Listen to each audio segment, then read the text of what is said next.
So, you know, keep keep your nose to the ground. Keep your whiskers to the air. Wait, you can't do both of that at the same time, really. Keep your ears on the ground. Keep your feet. Fuck. I just closed out the thing I was trying to open.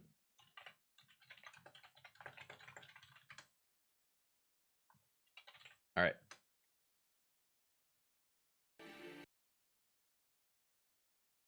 But you're back. Okay. I have my window. I'm going to make my little Warhammer window here. This going to be that. And pow! Look at that. How about that for quality?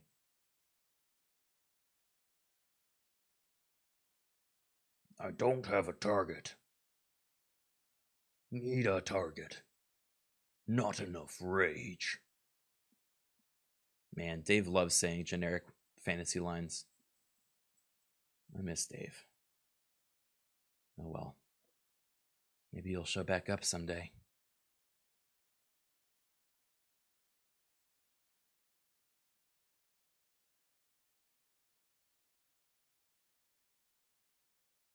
Not enough Dave. Need more Dave. Why do I find this so funny?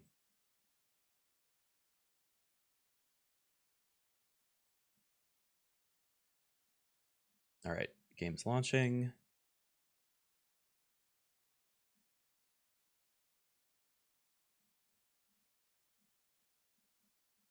Have you played Mechanicus? No, but it is on my list.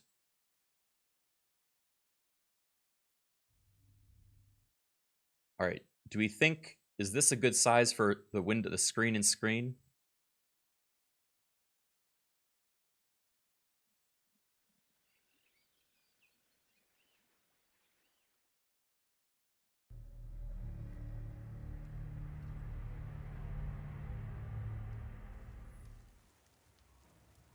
I also don't really know where to put it on the screen. You know? What is the least important part of the screen? Rain won't stop them. We're not fighting out dwarf nobles.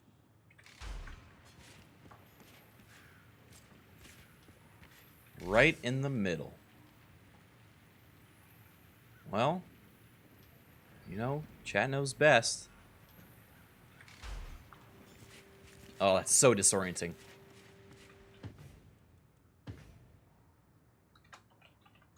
There, I'm connecting chat. You can't even see yourself because of the on-screen thing.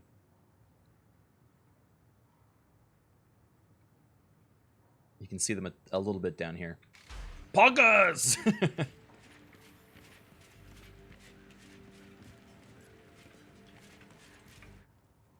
All right, who do we want to play?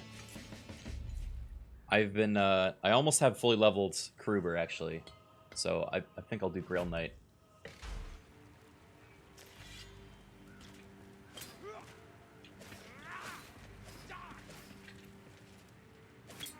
All right. Let's turn the audio up a little bit. Although, wait, no, we're listening to the video. Keep it low. Playing slow tonight? For now. I think other people will join later on, but I'm streaming earlier than usual, so... That is it. Okay. I have a red Executioner sword, but I kind of like the long sword, so I'm going to keep that. And that's all good, that's all good, that's all good. Alright. Would you like another, me lord? Alright, Jacksaw. Jacksaw can join on in. Because I only want to get big fat W's today. Alright?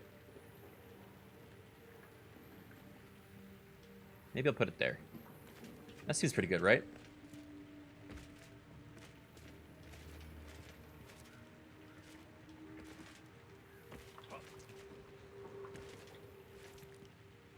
Medal.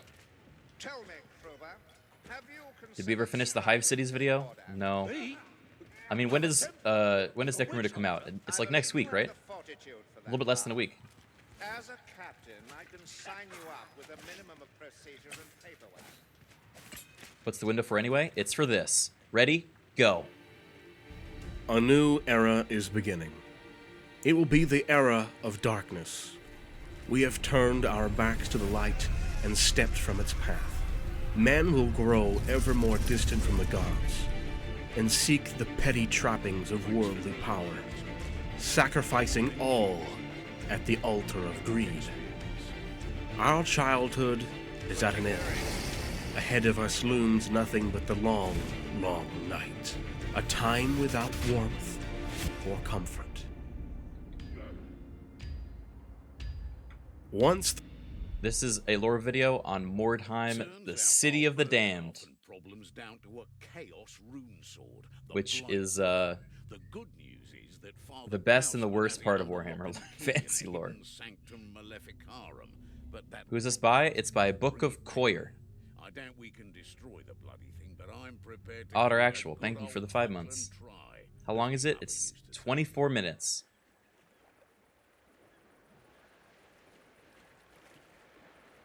All right. Let's give it a shot. Let's see how chaotic this gets. thriving as the capital of the Ostermark province. What is left of Morheim is now a ruin of a city, in the mist of despair, where only the wicked, the greedy, and the damned roam the streets. Located between the provinces of Ostermark and Sturland, Morheim is cut in half by the river Styr. Growing steadily, the city flourished, and its veteran warriors kept the settlement safe from invasions by the creatures of the eastern mountains and beyond. Before the city was destroyed, the river sourced the lively trade economy of Morheim. The docks were ever busy with ships going back and forth, carrying timber and a variety of goods between Morheim and other imperial cities. Trade with the dwarves living in the World's Edge Mountains was so well established and booming that many dwarves moved to Morheim to practice their crafts. Dark. The river also provided plentiful fish for the inhabitants and allowed the city to have a bustling fish market. In those days, the diverse and prosperous market square, known as the District of the Flying Horse, had nothing like in the whole empire. Along with extensive trade business, the northeastern quarter was also home to the Great Library of Mordheim, established by Count Ignatius Steinhardt. Many distinguished buildings and constructions also adorned Mordheim, such as the Temple of Sigmar, the City Hall, Count Steinhardt's Palace, and the Memorial Where do I Garden. get a torch?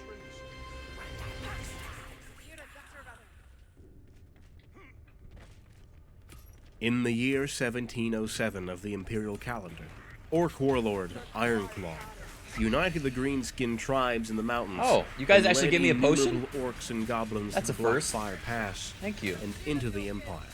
Anything that stood in the way of his massive forces was crushed to the ground, with only smoke and piles of ash left behind. The Wa of Gorbald brought doom upon the lands of men, leaving its cities desolated and its people desperate. With the situation becoming dire, each of the provinces of the Empire had to send troops to fight with the greenskins that threatened them all. Oh, he showed me the right way to go. That's kind of him.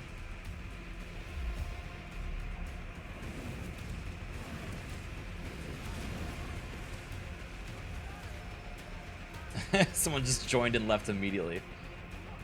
Yeah, it's a warm-up round.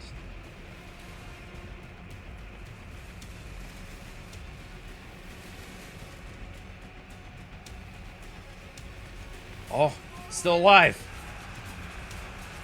At the height of the Battle of Camp de Valen, the majority of Mordheim's army perished on the field. But Count Steinhardt survived, and the city was saved when the Greenskin invasion turned to redirect its fury towards Averheim. Mordheim was spared the brutal flames of rampage and destruction that ravaged Knoll and Averheim, decimated Solent, and flattened every town along the course of the invaders. Oh my god. Oh my god. As time passed, Morheim gained more prestige with its ever-growing prosperity and wealth. Fucking damn it! While the sons and daughters of the Empire spilled their own blood in the wake of a civil war. It's over. A result of the political power struggles around Morheim and other parts of the Empire at the time. Okay, this is a hard game to listen to lore during. I gotta focus. Look at all those rats in the dark. That's terrifying.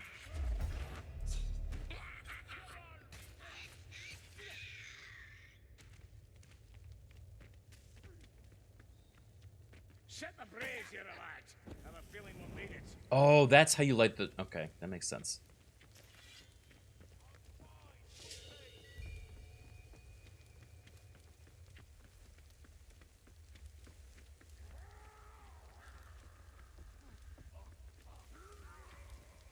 I hope he's okay. I shall now sing a song to keep our spirits up.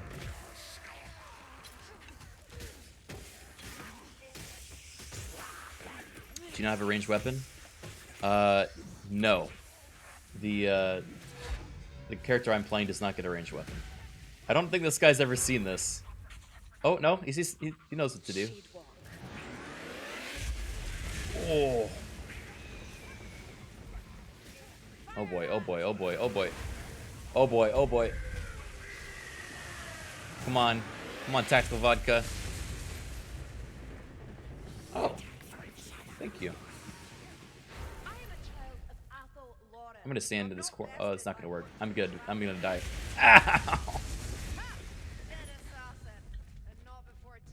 Alright. Where's the torch? Be ready.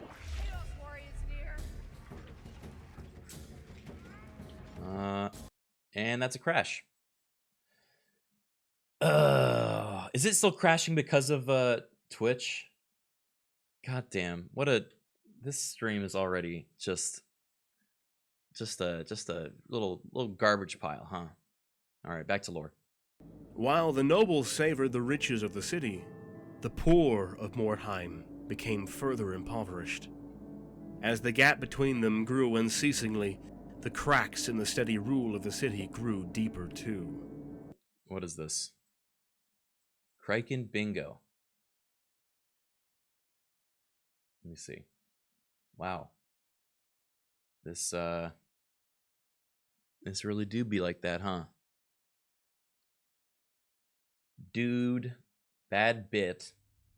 This doesn't deserve to be here. Good RP. Buddy. Criken tells what alcohol he's drinking unprompted. You guys always ask me what I'm drinking. I'm also not drinking alcohol. Lore. Okay, that's already happened. But also, I was setting up lore during this. Sub sound eerily relevant. Cool. Scream and terror. Baited by chat. Uses baby voice. Bad voice impression. Mean to chat. No camp stream. Criken big brain. The neighbor's dog barks. Epic. Rat. Fail RP. Smooth brain. Laughs at own joke. Good bit. Big hands. Accidental 8-hour stream. Streamer. Good voice impression. Okay. You know what? Only 80% of that is accurate. The influence of many cults grew stronger, while corruption and degeneration rooted in the hearts of the weak. Yeah, degeneration. By 1999 IC, wealth and power in the hands of the selected few reached the highest. The city of Morheim was holding a great fortune when the twin-tailed comet, the sign of the hero god Sigmar, first appeared in the skies. Many believe the sighting of the comet apprised Sigmar's return to unite men once more. Hold on, is there a way I can open this lobby to chat? I welcome you guys to join. If you're good enough, but if you're bad, I'm gonna publicly roast you.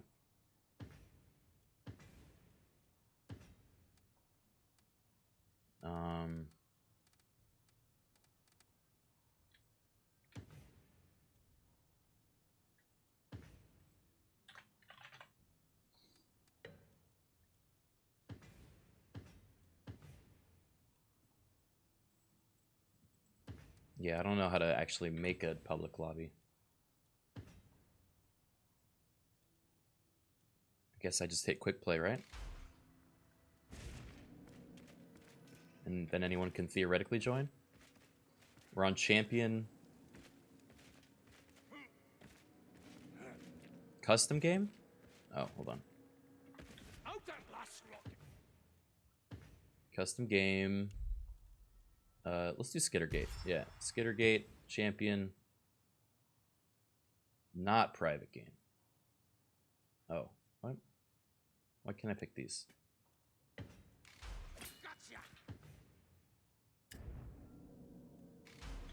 I don't know. Maybe it's because of Twitch activated?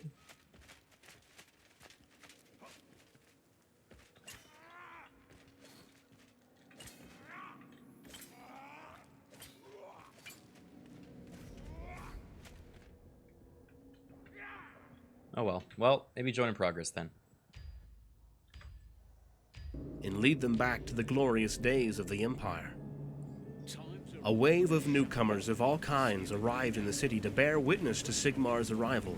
As the population grew massively, so did the plague of deceit, while greed and arrogance blurred the eyes of the masses. Wait. Corruption Sigmar came to Morheim?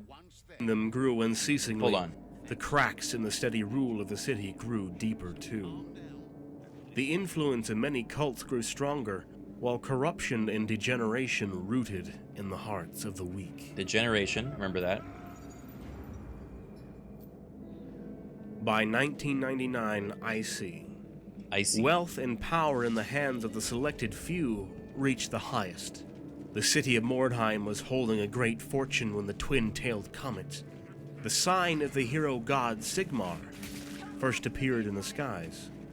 Many believe the sighting of the comet apprised Sigmar's return to unite men once more and lead them back to the glorious days of the Empire. Coming. A wave of newcomers of all kinds arrived in the city to bear witness to Sigmar's arrival. As the population grew massively, so did the plague of deceit, while greed and arrogance blurred the eyes of the masses. Baby voice? Oh, come on. Corruption and anarchy strangled the city as poisonous vines climbing on the bark of a tree.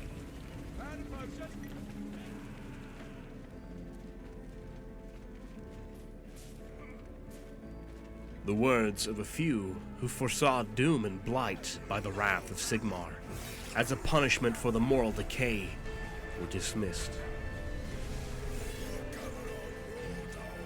But the truth dawned on all when the judgment of Sigmar, in the form of a comet, crashed into the city on the last night of the year, creating a crater known as the Pit. The ill-fated city was destroyed and burned to the ground. After the crush, the wealthy city of Morheim was no more. Piles of ashes and rubble had become a graveyard to all. Soon, glowing green-black stones, shattered pieces from the comet were found, scattered in the city. These wordstones, as they were called, were the solidified, concentrated form of dark magic that flows into the world. Pure crystallized chaos, or warpstone. Yes. It is considered by scholars as the ultimate physical manifestation of pure magic. These wordstones had otherworldly properties, turning lead into gold, and apparently healing the diseased. However, their unnatural energy had perilous effects on those who were exposed to the stones for a prolonged time, driving them into madness and creating gruesome mutants. Yes. Despite its many risks, it is a resource highly coveted by necromancers, alchemists, and sorcerers alike. Terror and chaos arose in the menacing shadows as unholy creatures appeared from within these ruins.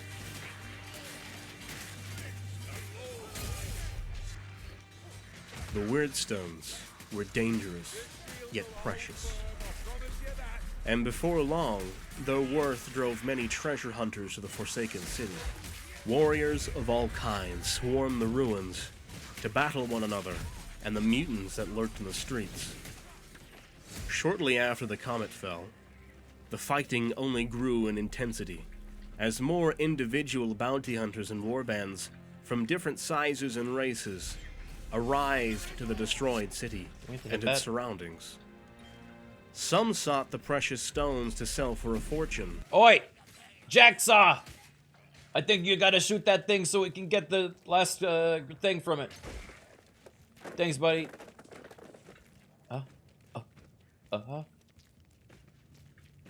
What?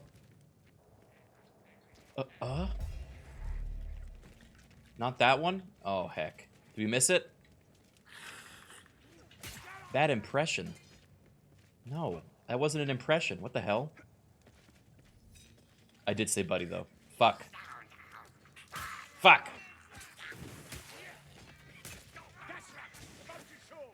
There it is.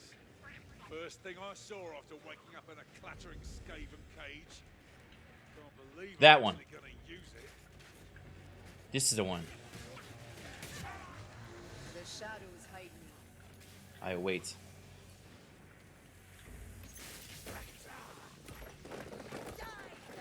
There we go.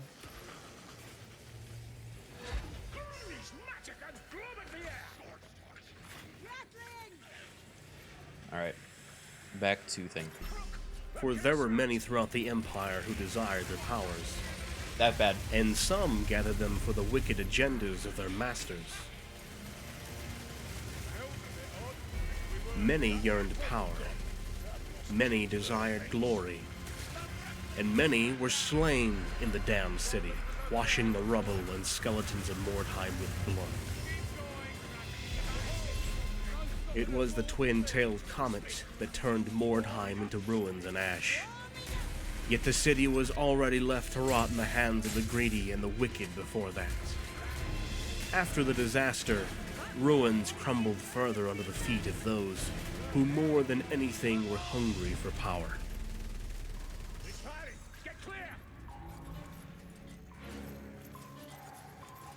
Since ancient times, the Skaven have searched the world for the stones of power that men in their ignorance call Weirdstone, but which Skaven have long since known as Warpstone, Blackstone, or Seerstone.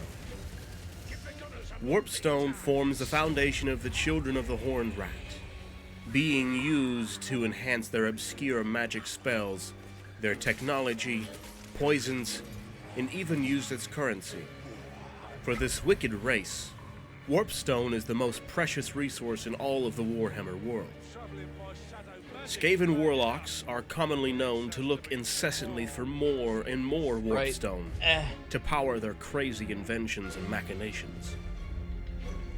In their ongoing pursuit of the green shaded stones, the disaster in Mordheim became a golden opportunity that could not be missed.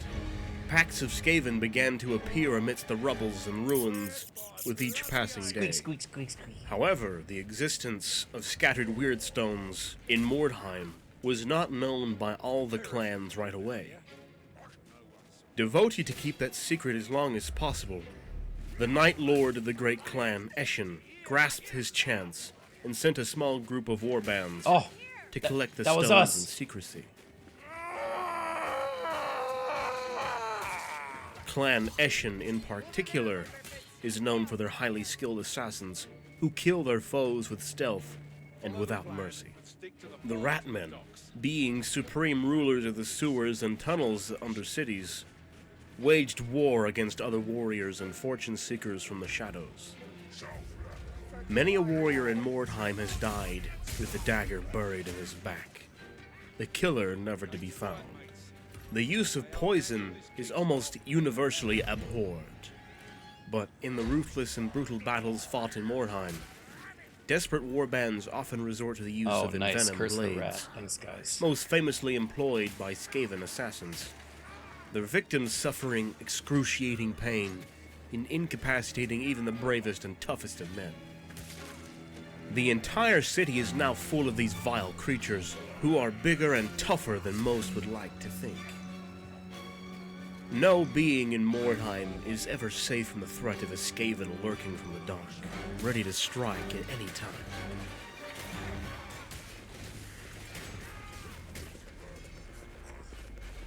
Oh, the cult. Since the disaster, powerful dark energies began to flow through the damned city, drawing the followers of chaos to its source. Twisted and depraved, the possessed were servants who willingly offered their bodies to the will of demons. Men whose hunger for power knows no bounds. The wheel of demons. Bearing incredible malice, they became so hideous and vile that not even a shadow of the men they once were can be recognized. Mutants, beastmen, cultists, and the possessed, all worshippers of dreadful gods of chaos, pledged themselves to the evil forces awoken in Morheim. Bound together by a new leader, a new so-called Dark Emperor, the Master Shadowlord, Master of the Possessed. Shatterlord? Though none know That's a whether dumb he is name. man or demon, all proclaim him their savior and eagerly seek to do his bidding.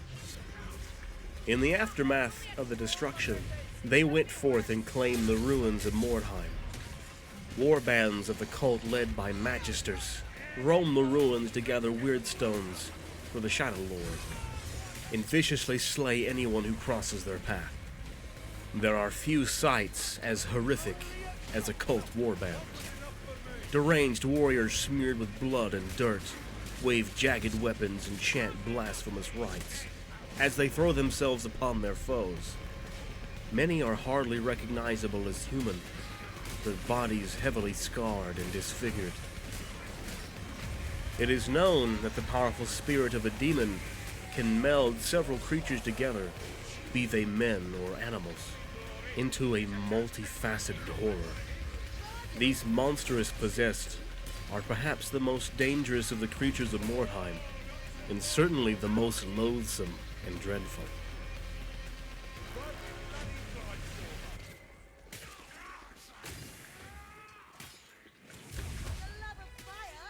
The Sisters of Sigmar!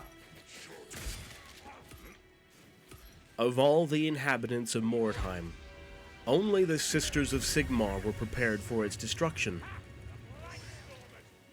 The Sisters of Sigmar, as they are commonly called, have traditionally traveled the Empire administering to the sick and poor, tending to the needs of orphans, curing the diseased, Aw. and mending broken bodies, Good people. as well as the healing arts, which they practice with expert knowledge of herb lore and prayer. Their advice is frequently sought by those about to make an Oh, important God. decision. For the Sisters of Sigmar are famed for their ability to predict the fickle course of fate. What have you guys So done? it was that Cirrus Cassandora foretold of the disaster that was about to strike the city.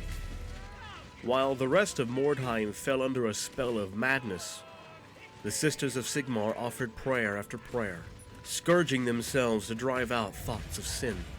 When the blow finally came, the sisters gathered beneath the great temple dome of their convent, which, well built and fortified as it was by the prayers of the sisters, protected them from the fire and heat of Sigmar's judgment.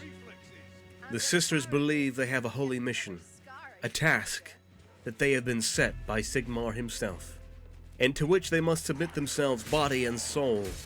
Their sacred duty is to gather up the shards of Weirdstone and hide it deep beneath Sigmar's rock, They're just in the gonna, vaults of their convent, they just want to hide it? where, shielded by a great depth of solid granite and guarded by the eternal prayers of the Sisterhood, it will cause no harm to Sigmar's people. Boo! It is a nigh hopeless task, for there are few They sisters want the Weirdstone to and hide it? countless shards of stone. Worse still, there are many wicked men and twisted creatures who want the stone for themselves, to take it from Mordheim and spread its contagion amongst the cities of the Empire. The training and harsh discipline of the convent includes mastery of martial as well as ecclesiastic skills. For mastery of the body is but the first step towards the mastery of the soul. Their favorite weapon is the Warhammer, the instrument of Sigmar, seen as his Damn. holy symbol, alongside These sisters the are simping twin-tailed for Sigmar, huh?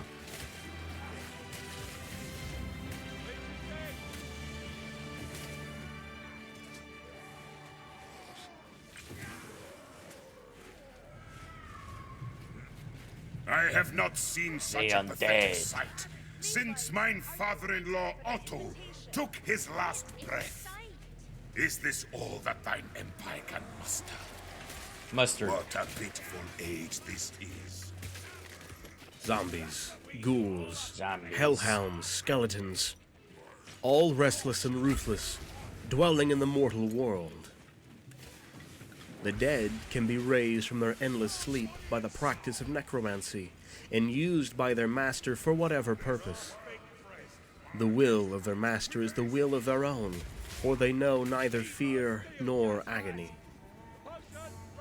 Along with the undead that came to Morheim in search of the stones were the servants of the vampire count of Sylvania, Vlad von Carstein, Vlad von Carstein. who was secretly gathering his armies in the shadows. Vlad desired the magical stones tremendously, Why? for they held the energy he needed to power a malicious spell to awake all whom that were buried underground. The pieces of magic stone that lie scattered among the ruins in Morheim can give Vlad the power to challenge the nobles of the Empire and enslave the men of the old world to his will. My sword thirsts, and so it shall be slaked in the blood of living fools that think to challenge the might of von Carstein. Let the slaughter begin! One day soon, he will march from the forest of Sylvania at the head of an army of restless undead. Who's that? As the use of magic was deemed a horrendous crime in the Empire, Wait, witch all hunters magic? swore to annihilate anyone who practiced it. Damn, I didn't know that. Devoted and crazed by their mission to eradicate magic, root and stem. Witches, mutants, demons, necromancers, and heretics alike. The witch hunters tracked down all whom they deem wicked. Well armed with silver blades and pistols, they are known to be cruel and determined in their ways. After Morheim was crushed, the Grand Theogonist gave the hunters the new purpose of claiming the Weirdstone in the name of Sigmar, with the justification given by the Grand Theogonist to kill anyone who stood in their way.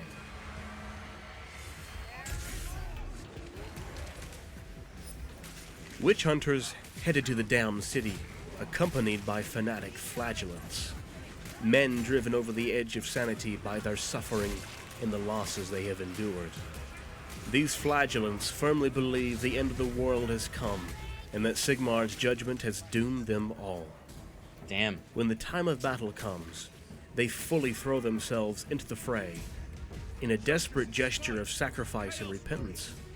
Flagellants are abundant in the city of Morheim, and even more arrive with each passing day. Vicious warhounds also accompany the witch hunters. They make for great companions, and are oftentimes used to track and bring down the fugitives and the heretics. Oh, what? What did you guys give us?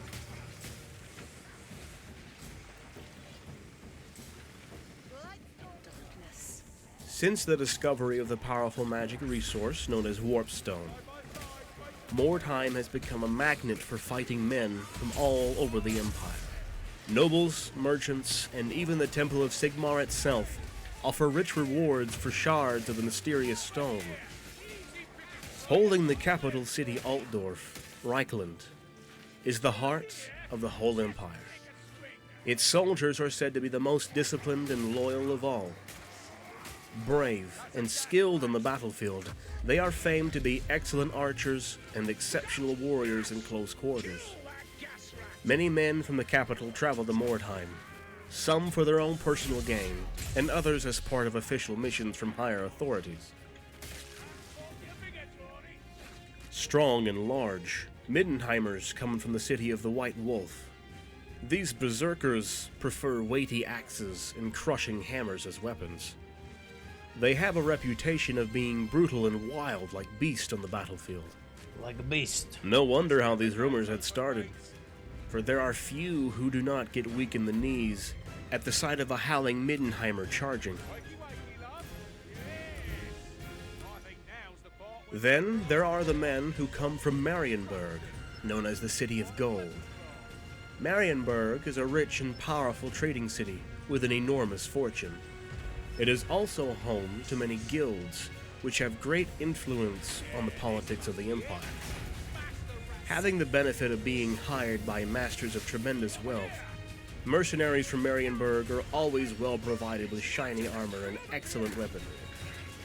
One could catch a glimpse of their brutality in battle during duels, for their greatest skill is in close combat. Oh. So they're like duelists in Marienburg. The kind of like Bravos style thing from Game of Thrones, maybe? Morheim quickly became a chaotic gathering storm for uncountable men who would hire themselves out as mercenaries to roaming warbands in the hopes of laying their hands on the precious stones. Demonic creatures roam the streets in search for their next prey, and the raw energies of chaos blow strong within the damned city. Within the city, no peace can ever be found. Let's go. The walls of Morheim form twisted faces that scream and speak of malign portents. Each street is contested, and the stench and smell of death permeates all. We gotta use this boon for the boss. The surroundings of the city are full of countless small encampments that belong to the warbands that arrive to the place in search of plunder. More often than not, these same encampments are the last remnants of those ill-fated warriors that, once venturing into the city of the damned, are never to be seen again. Come on.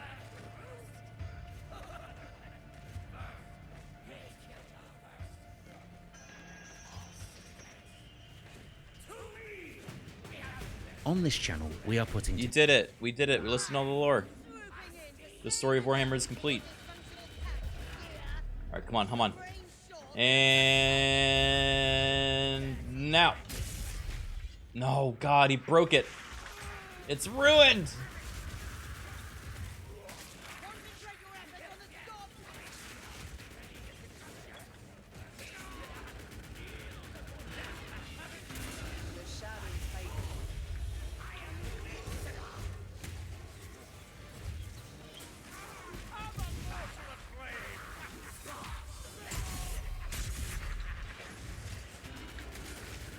Oh boy.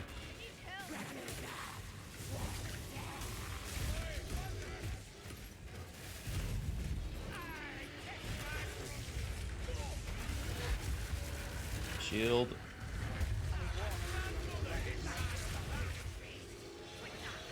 Come on. All right. Oh my God, is that you guys? Did you do this? Fuck. Holy shit. I'm down. If I go down again, we lose the Grim.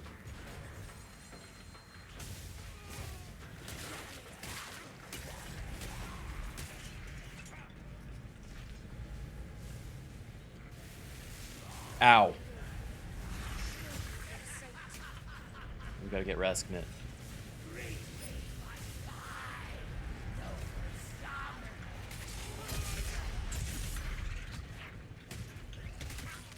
Do you have any healing? No. Alright, one more hit and I'm dead. Not good, not good. Lost Corellian. Oh, fuck! No, no! Dead. God dang! That bleed effect sucks.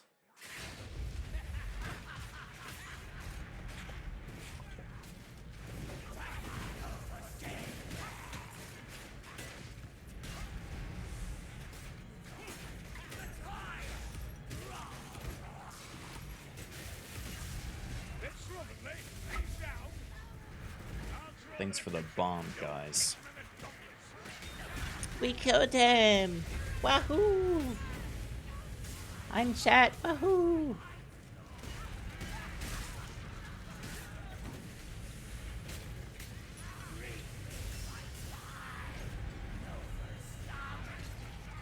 Bad impression of me to chat? No.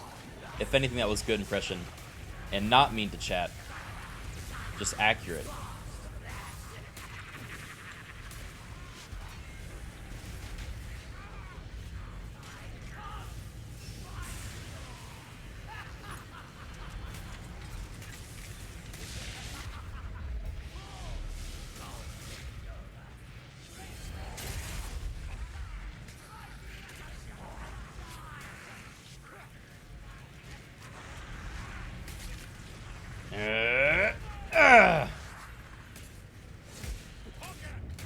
Pogger! Stand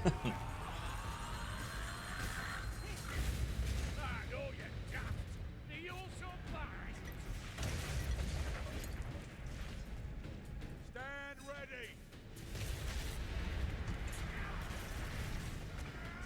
Alright, let's get this level out of the way. Percussion's joining. I'm dead.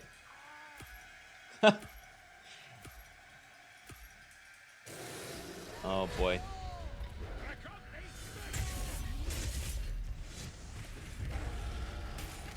Please don't knock me off.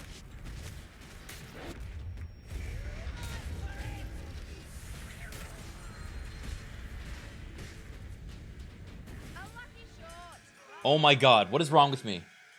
I'm reading chat. I'm actively sabotaging myself.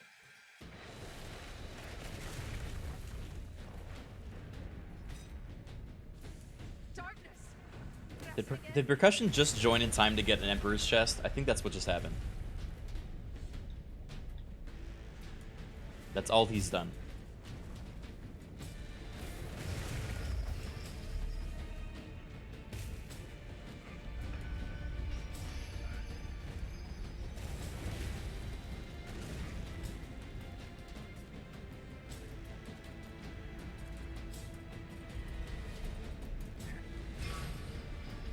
Okay, come on, come.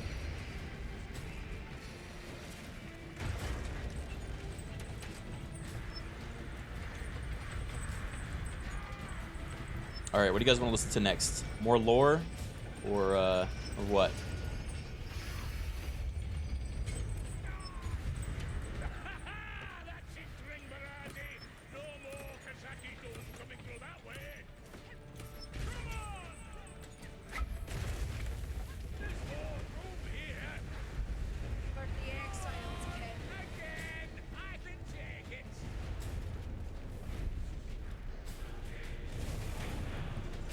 Ooh.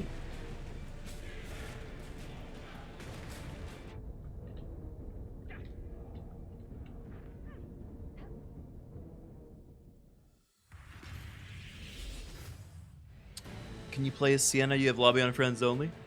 Okay, I'll back out. We'll see if we can set that up. Oh, I think we're gonna hit level 35. Whoa. Ta-da! Max level. You have to say grats.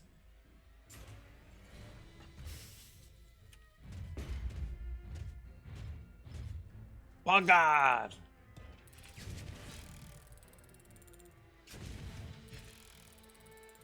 Alright, 9 loot die. Let's see what it does. Come on. Come on! Yeah! Emperors, baby.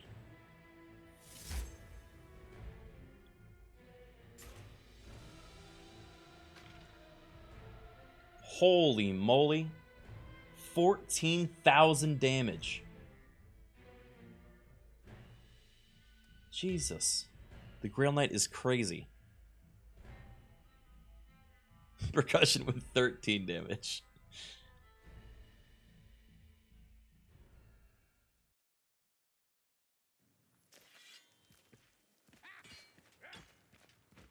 Don't stay up too late. All right.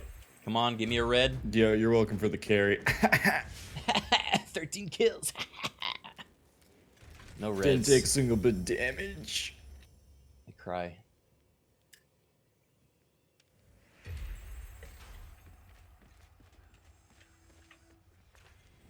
Bad impression? No, that was actually percussion speaking. Damn.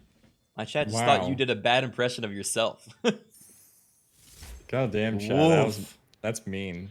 That's very mean.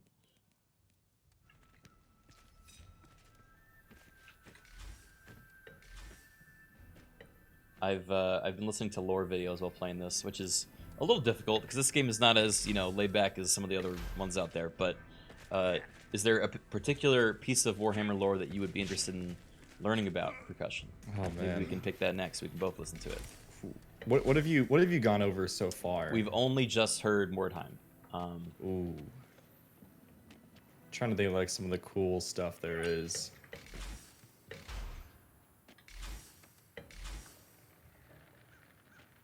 Some like Bretonnia lore might be cool. You know, you're playing a Bretonnian knight. It's true. I'd like to learn more about my lady. There's some interesting stuff to Bretonnia. How deep have you gotten on, like, have you gone any into, like, the Skaven lore at all? Like their backstory? Yeah, a bunch, but not necessarily on stream. Okay. Let's see. Yeah, like that time they accidentally became the good guys. Oh, when they killed saved the world. Nagash? Yeah. Yeah, that was a fun. Oh man. But Bretonnia would be cool. Vampire counts as cool. I don't know, really, Warhammer, you can just kind of swing anywhere and you're gonna hit some good lore. Hold on, real quick. Do you know how to make it not a private lobby? Maybe I have to do quick play. It shouldn't be a private lobby. It only does it if you do custom game and then just do it if you have private game set. But I can't untick it. That's weird. Wait, what the hell? Maybe it started out as a private lobby and I can't change it while we're all in here. I just know that some viewers were wanting to join. But I guess if I hit quick play, then it becomes listed publicly, right? Then people can join. So I might just do that. Yeah, Twitch stuff might disable it. Oh, yeah. So if you do a custom game while using Twitch stuff, it might disable it. Yeah. Okay. So I'm turning off private game. Then I'm putting Twitch stuff back on. No, it makes it private again. Ah, that's too bad. I can understand why they make it like that, but yeah, it'd be nice if they just let you. But you can do quick play, and it will have it enabled, which is weird. weird. Yeah, because I've done quick play, and I've actually like streamers like stuff before. Yeah, and they were doing quick play. Oh wait, what? Okay, hold on. It's open, and now I'm going to go to custom game. I already turned off private game. All right, now people can theoretically join. However, it might cause a crash because last time we did this, it crashed. So who knows? Oh, we're doing Skittergate again. Oops. I'll change that. Let's make it. Fancy another game of cards, Kruger? Let's make it.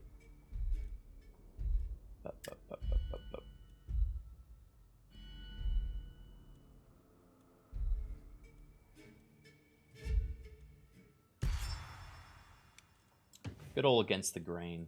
Us. I don't miss the marching. No, we know all the stuff for that one. That one's easy to do. This isn't so bad. All right, I'm gonna find some more lore. Give me 1 sec, Oh, I've known worse and I'll than link it to you, and we can get it going. eased one or two along Actually, their way. what actually would be pretty interesting lore is wood elves. Wood elves. They have some interesting lore. Yeah, they have some interesting lore to them. Ew. Especially like wood elves. No, wood elves and the beast, like the way the wood elves and like beastmen interact. There's some interesting stuff there. Okay. Let me look.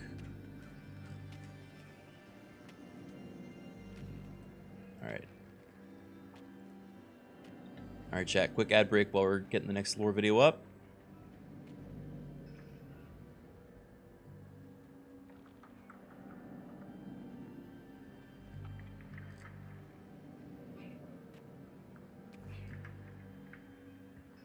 Let's see. Stop faffing around. We don't have time to waste.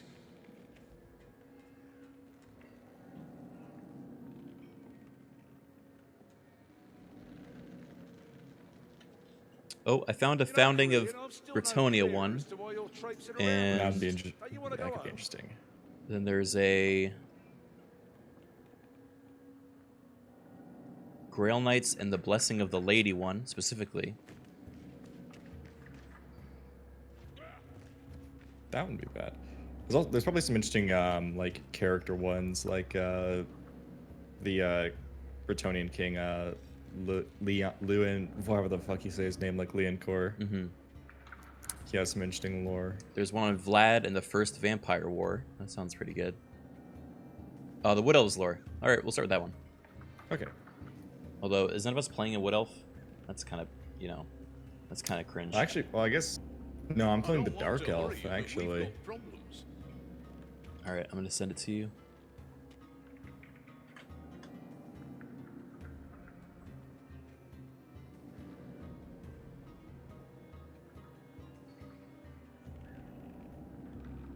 Why is this so fat? In Grumriel hold on throne of gold. Give it a rest, Bardin. What's the matter, Sarah? Don't like my song? It's not the song, it's the air of cheerfulness. It becomes grating after a while. All right, You should let me know when you try got it it. ready, and we It's can a 3, 2, 1 it. poisonous thoughts at bay. All right, just give me 1 second.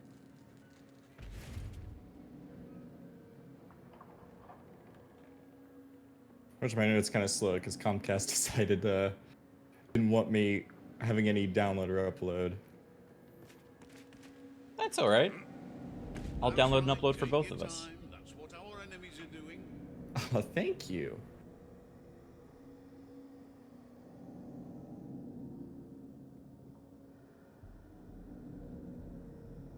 Okay, I'm ready. All right, 3, 2, 1, play. Wood Elves for the For woods. thousands of years, the Wood Elves have lived in harmony with the sentient forest of Athel Loren. They crave nothing so much as to be left alone to tend of the forest in peace. The Wood Elves care little for the outside world. When the fate of the nearby lands threatens Athel Loren, they stride to war alongside the full might of the forest. Leave us I've had alone. reports of rock blood foraging parties in the vicinity of Usingen. Now, that's bad enough, but it turns out some Tree In the land huggers, of resident Bretonnia, sleeper. amongst the hidden glades what of if the forest trees of hug Athel back? Loren, survives the last kingdom That's the whole of the Wood idea. Elves in the world. They are the masters of the bow, Bet and you've it is never been said hugged by a that tree the elven before. marksman can hit the eye of a goblin in the dark. Ariel, the queen of the forest and one of the most powerful wizards in the world, is the avatar of Ishar, the ancient elven goddess of nature. I love the Upon ambience in these finding and videos. settling upon the magical does a really good forest, job. many elves Yeah. learned the art of tree singing and learnt to speak with the life essence of the trees, whispering and listening to the spirits of that sacred place. It was then that the elves, always respectful of all things natural, truly embraced Athel Loren as their home. Unlike most other races, the Wood Elves have never sought to become rulers of the world. Instead, they wish only to see their homeland persist through the ages. This is the main cause for which they have to fight, and no land endures long if it cannot take up arms against those that wish to harm it.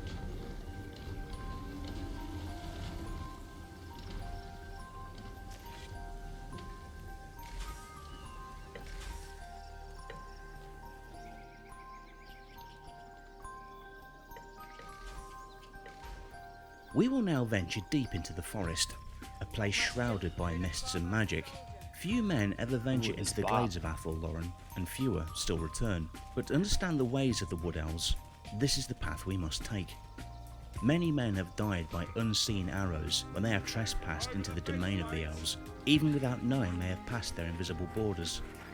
Even if a trespasser does not lose his life to an elven arrow or spear, he might travel for 50 years amongst the glades, lost, wandering in circles and never realising the amount of time that has passed before him. 50 Time years? is never changing in this magical land and flows in a way not understandable by outsiders. Some men that have managed to emerge from the forest are found on the outer bounds, their bodies broken and strung on the branches of the trees as warnings to trespassers. Wood Elf scouts constantly patrol the edges, warning of danger long before it nears. With the forest's span, enormous trees loom overhead, their branches moving slowly. Every step is dogged by a sense of watchfulness that permeates every leafy glade and winding track. The verdant labyrinth of the forest can unsettle even the most courageous soul. Dark forms move swiftly through the twisting branches and dense undergrowth. Tiny darting shapes flit between the trees. There are also rumours and tales of elves who sing to the trees and plants, shaping them into houses and making the paths of the forest. These paths make for efficient routes of transportation for the elves, but prove to be deadly traps for misdirected intruders. The landmarks and glades are ever shifting, making it difficult to navigate through Athol Loren. What is a clear and open space by day may be heavily wooded by the same night, and pathways often change directions or turn back on themselves for apparently no reason.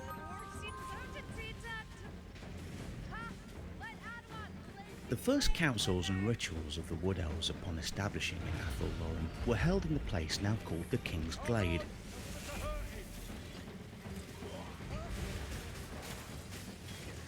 Although vast, this city is virtually invisible to the untrained eye. It merges into the forest and is easily missed by idle traveller and foe alike.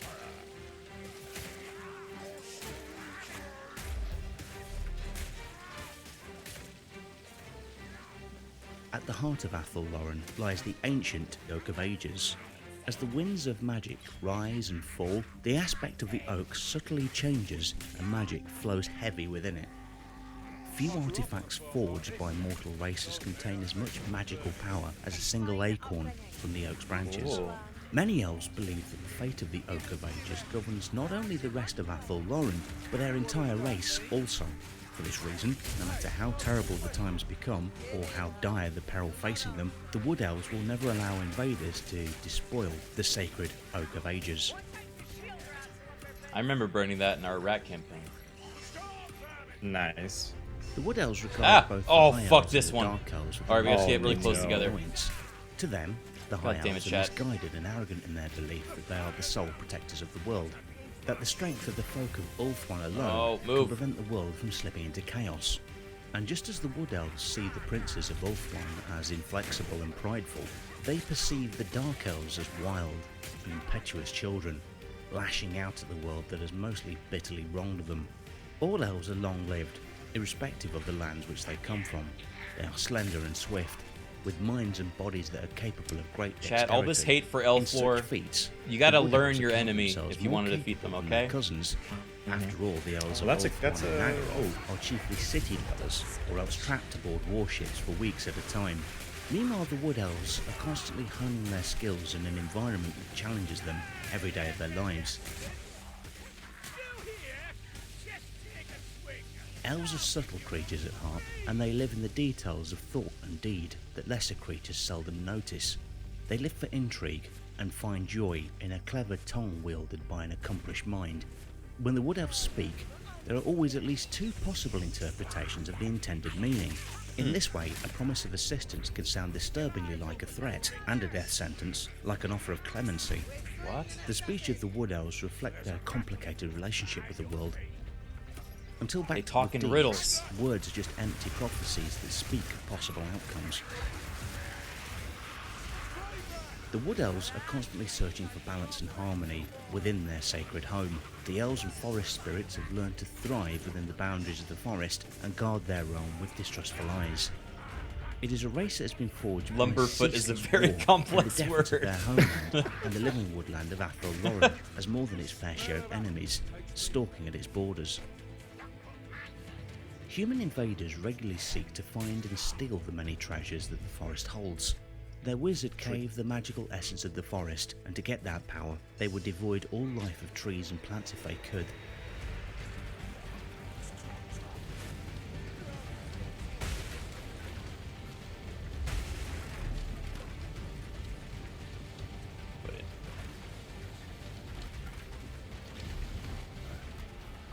The dwarves see the forest as a resource to be harvested and to put to work as fuel in their monstrous furnaces. Whenever they venture into Athol Loren, they are dealt with volleys of arrows and unrelenting attacks from unsuspected places within the forest.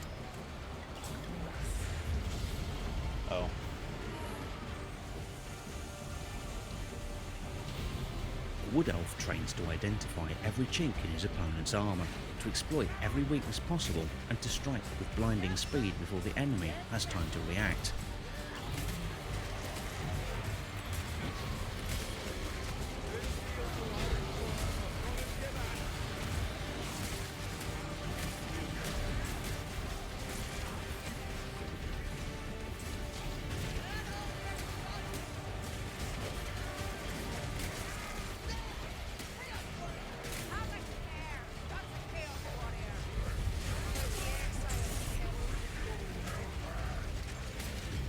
Oh my god, it's a lot of boys.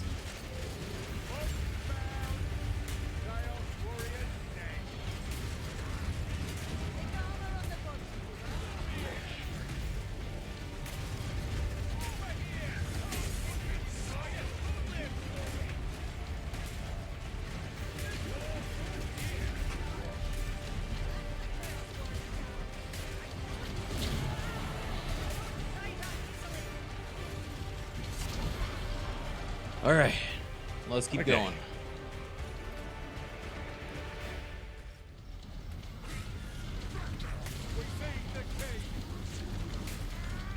I like the Criken a lot in the Elves lore. To topple the trees and defile the They're really ground interesting. for no other reason than to cause destruction. So like some of like the kind of unique characters of them. Oh, the Beastmen. Oh, now it gets good.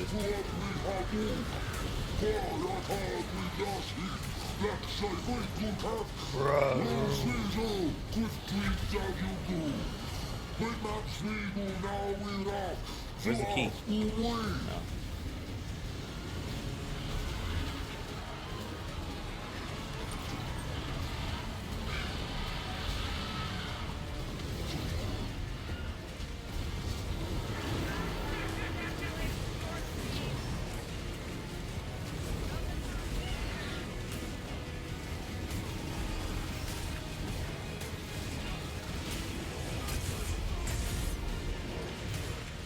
They are a constant threat to the Wood Elves' way of living, and both races have clashed on countless battles.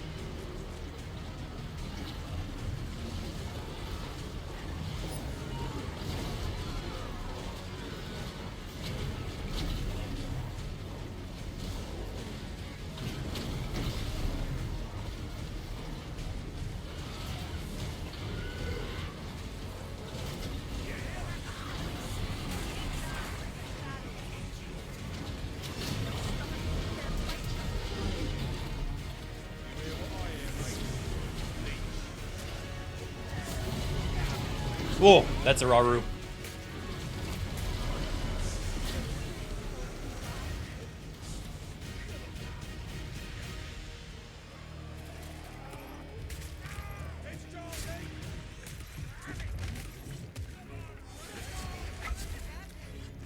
Hey. The Wood Elves are ranked among the finest warriors of the Warhammer world. They are seldom overmatched. When they are threatened, Orion is the first to fight in its defence. The demigod Orion is the king of Athel-Loren. He dies in flame each year and is reborn anew each spring. Damn, that sucked. Each year, the Wild Riders will There's choose a young prince who tomb will over bear here. the mantle of Orion for the next Yeah, I'll go year. The chosen one is led to the Oak of Ages, and in the following morning he emerges from the Oak's embrace, a mortal elf no longer, but reborn as Orion. Taking up his mighty weapons of war, he winds his great horns and calls Athel-Loren to the wild hunt. He leads the charge, Oh boy. scattering enemies with every thrust of his mighty spear. When they march to war, they do so hidden by Sorcerer's Mist. The enemy don't know from where the Wood Elves might attack from. The battles start with a single arrow, fired by the greatest marksman in the host, and aimed at the enemy warlord's heart. Oh. When the enemy hasn't even grasped what is happening, the skies turn black, with the volley of arrows coming from seemingly everywhere. That's cool. I like that idea.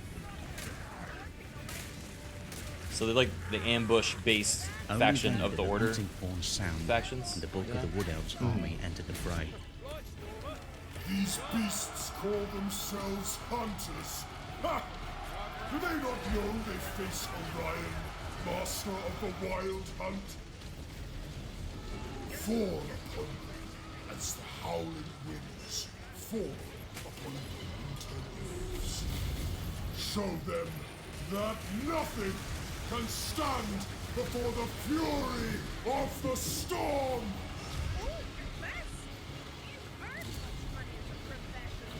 The Wood Elves can muster formidable armies of highly skilled warriors, supported by dryads that rip through their foes. Their quicksilver forms given purpose by the seething malice in their thorny hearts.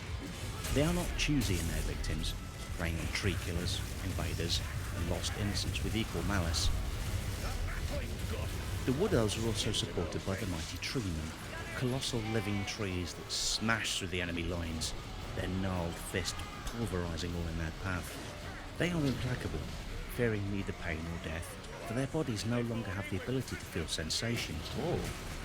At the heart of every treeman resides the soul of a dead elf, where only the strongest, the most driven, gain the honour of becoming such a creature. One of the oldest of treemen is Darthu, even more elder than Ariel, and in days long gone, he was ever a benevolent being. But with the passing of time, he has seen untold acres of trees felled for kindling, or from simple spite. He has watched his fellow elders fall, one by one, some slain by their own foes, but most destroyed by the enemies of the elves. Now Darthu's benevolence is gone, replaced by an abiding madness. That's a lot of rat.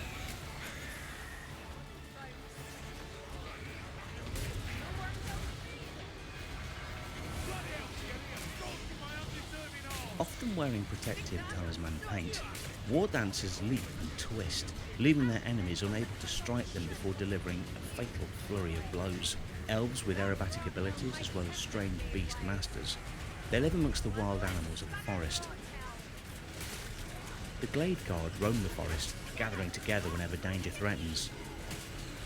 Their skill with weapons is legendary. Many foes have fallen before them, regretting the day that they dared trespass into the forest.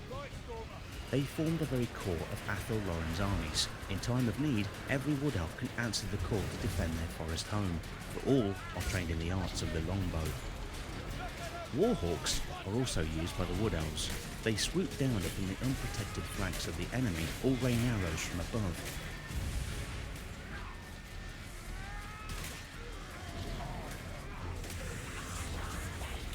As much as the Woodhounds have no interest in the affairs of other nations and races, they are aware of the fate of Athel Loren, and their survival as a race is tied to that of other lands. As the Wood Elves seek to survive the darkest season of Athel Loren, they guide the forest realm against invaders who seek to destroy their woodland home.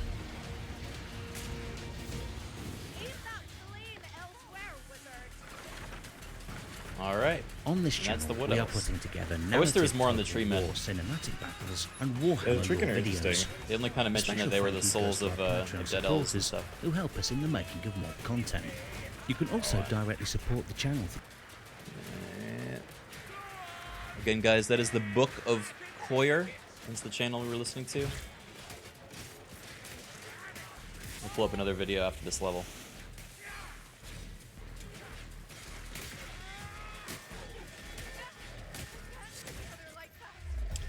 Options now would be Bretonnia and the Grail Knights, as well as Vlad and the Vampire Wars. Both sound good to me. Yeah, anything with the vampire counts is pretty damn fun.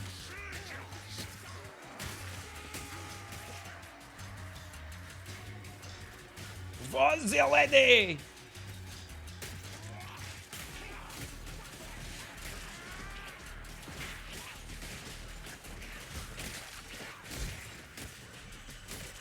Keep your guard up.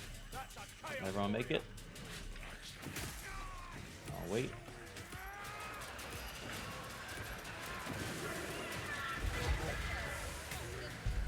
Where's Boss Man?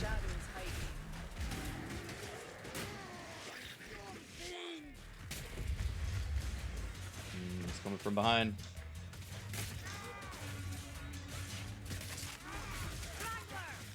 There he is. Oh, there's two. Yep. We have chat effects turned on to 2. So Endless Horde and 2 Stormfiends.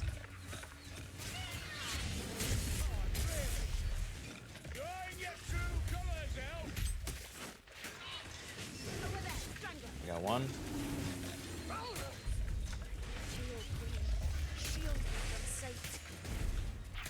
Nice.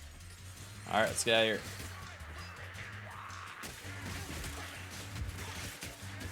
Ogre Kingdoms have some pretty cool lore. Yeah, I'd be interested to learn about them because I don't know anything about them because they're not in Warhammer yet, or Total War Warhammer. Alright. Fingers crossed for an imp.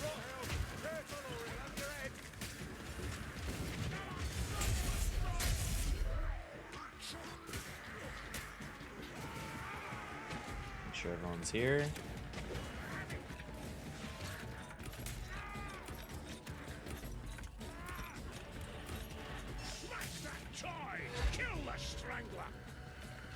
We're gonna get a lightning strike in the bubble.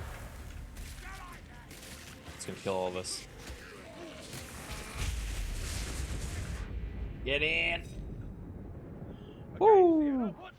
Very nice. So what does the Grail Knight bring to Vermintide? He's an all melee character, but he's does melee pretty much best. It feels like he's just got a lot of utility. Oh my god, my game crashed. Oh no. Wait, yeah, oh, broken connection. That is the actual biggest BM. And I accidentally just launched Morheim to make it even worse out of just pure rage.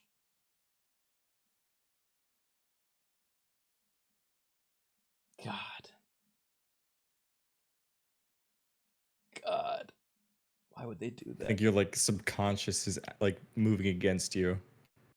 I honestly I think Slowly the Twitch moving you. the Twitch integration features get really buggy when you have like a lot of people in the lobby. It does.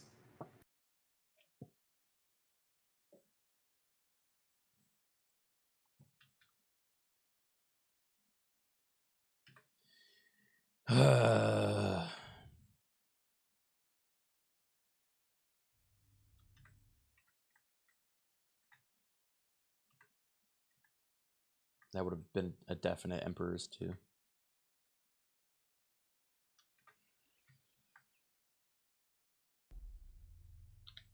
Thank you to Saucy Sausage for the 16 months. I'm glad I'm helping you through quarantine. I know it's a tough time, but anything I can do to make it better. Bit of rain Just today. cool that he does those videos Oh, with it still gave me it. Wait. Oh, thank God. Nice. Oh my God. No red.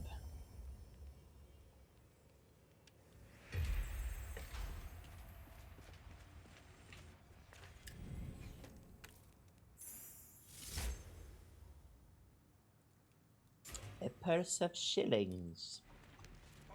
Alright. What do we do next? I kind of want to try... I'm going to try the elf again.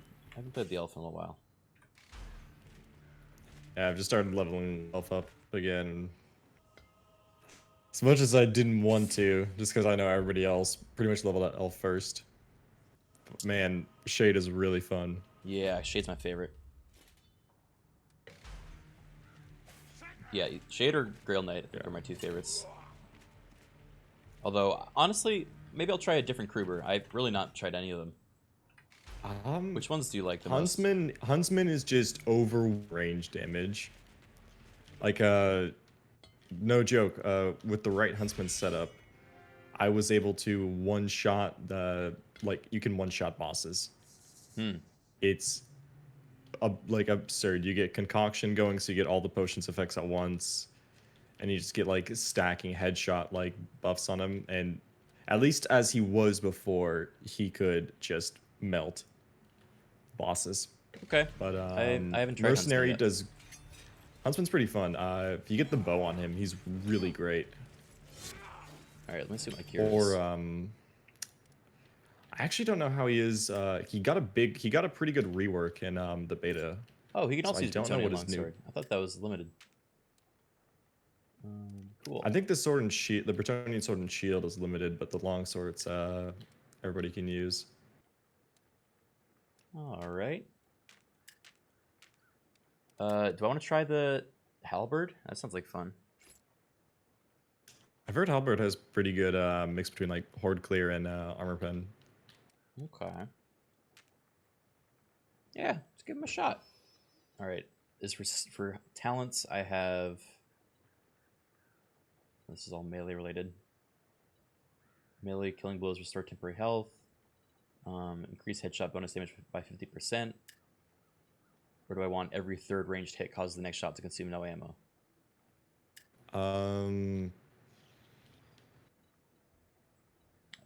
Anything that's headshot damage you probably want. Okay, yeah, I figured.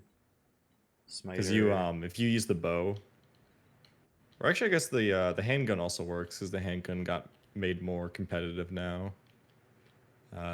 You can hit some pretty ridiculous shots with that thing, and just never run out of ammo. Ranged headshots increase reload speed by 20% for 5 seconds. After scoring ranged headshot, Marcus gains 25% increased crit chance. That seems pretty good. Killing a special elite enemy reduces damage taken by 10%. Killing special restores 10% ammunition. Increasing movement speed by 10%. If this isn't time related, that's actually pretty good. Which one is it? The killing enemies gives me 10% damage mitigation. Stacks 4 times. Anytime I get hit, removes 1 stack.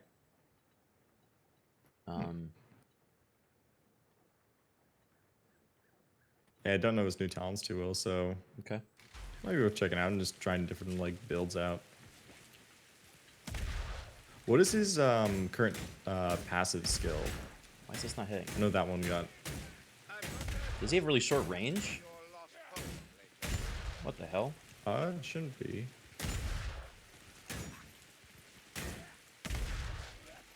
We would suggest using a bow with Huntsman. Let me see. Icky. I don't really have a good bow. Longbow, 19 ammo.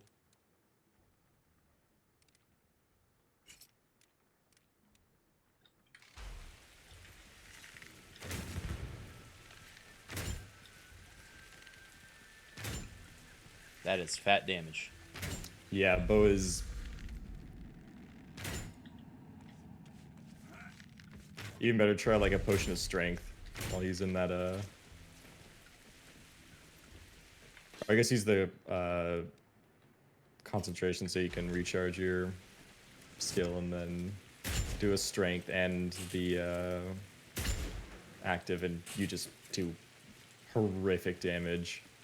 Blunderbuss is also quite fun with him. If you have, I'm pretty sure his passive is like you get headshots automatically or something like that.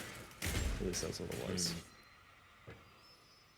There is double effective range for ranged weapons, aura that increases crit strike chance by 5%, increases ammunition capacity by 50%. So, not anything. I have to recheck because I know what they were talking about in the patch notes is they made Huntsman because they kind of needed like a ranged career for Kruber. Yeah. But they didn't really know what to do with him. So he's in. Oh yeah, looks like they undid it. Never mind. All right, I think I'll switch back to. How's the? I don't like the repeaters. Yeah, I think honestly, Huntsman. I think bow. All right, probably. give the bow a shot. Gigantic headshot damage. Oakley dokley. Plus, it's cool as hell.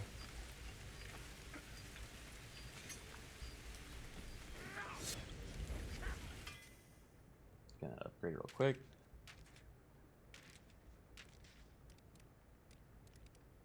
No, but what I was talking about the passive is during the beta, they changed up his passive so it gave him like a stacking like buff with charges that every time he shot, it always counted as a headshot and consumed a charge, and gave you like a few like it charged based on like the amount of distance you walked, but there were like other ways to charge it as well, like using your ult and things like that.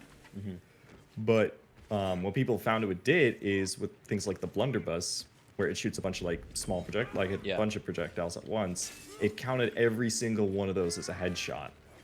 Oh. So like the blunderbuss just became the most like it just melted everything. It was absurd. Like you'd use your active, and then like against like a chaos like patrol, like 5 chaos warriors active, and then you just start shooting and just everything dies. It was insane. That's cool. All right, yeah. The Bluntsmen, they called them. We'll give it a shot. Do you want to do... I'll do host game, Screaming Bell on champion. Unless you want to try legendary, but with Twitch activated. Blech. Another battle. Blech. Sigmar will guide me to it. Yeah, but after that, I do not follow. after you're done fighting. My struggle will end only with my death, and my soul in Sigmar's care. I love Selt's parry. Someone must He's walk so it. I do so gladly. he's my favorite character. This is pretty great. All right, next up, I'm feeling...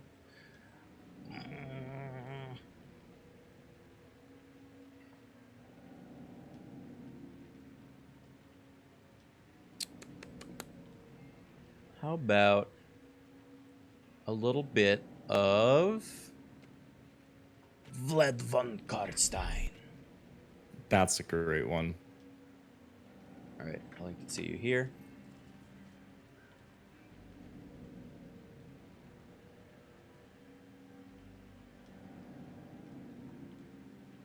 Stop fuffing around. We don't have time to waste. All right, let me know when you're ready.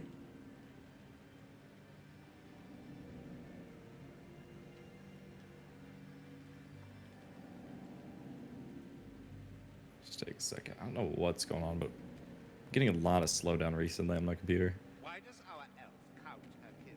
I've no idea. We all have our quirks. Perhaps. But the fervor of her speech is like sacrament. If it worries All right, I have not played Huntsman before, guys, so please be gentle. I can imagine all the mean comments already.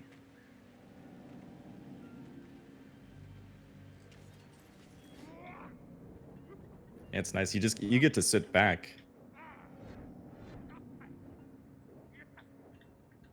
You don't have to be a frontliner. All right, are you ready? Ready? All right, 3, 2, 1, play. Show yourself, von Carstein.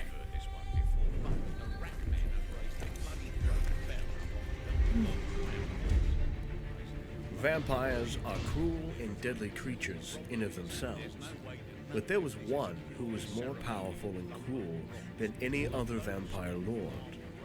His name may send a shiver down even the most faithful of warrior priests, for he would represent the most elusive fear that affects all that live. Death, and the unnaturalness of those that rise with no pulse, clammy skin, and unnatural eyes. His name was Vlad von Carstein.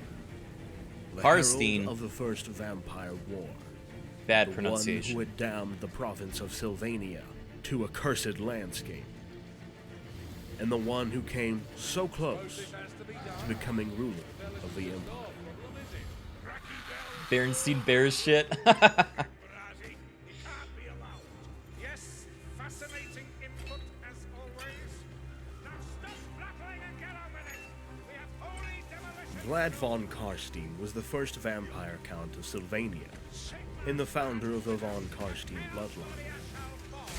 Neferata, mother of all vampires, created an elixir that would make the humans of Nehekara seemingly immortal, but instead turned them into unnatural creatures of the night, the vampires. Vlad von Carstein's true name is Vashanesh. He was Vashanesh. one of Neferata's disciples, Huh. and with work and loyalty, impressed her so much that she granted him the last of her elixirs, turning him into a vampire.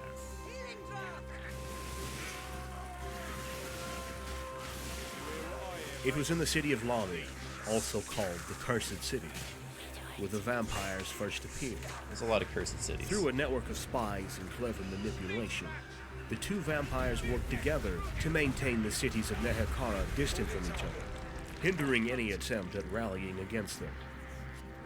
That worked until, Alcatazar, one of the great generals of Nehekara, finally managed to unite the distant armies and bring war to Lamia with overwhelming numbers. What is this? What is this? Oh, when I move, I When the take city of damage. Lamia was put to the torch by the great. armies of Nehekara, Neferata and the remaining vampires, including Vashinesh, had to flee. But they were soon encountered by the Arch-Necromancer himself, Nagash.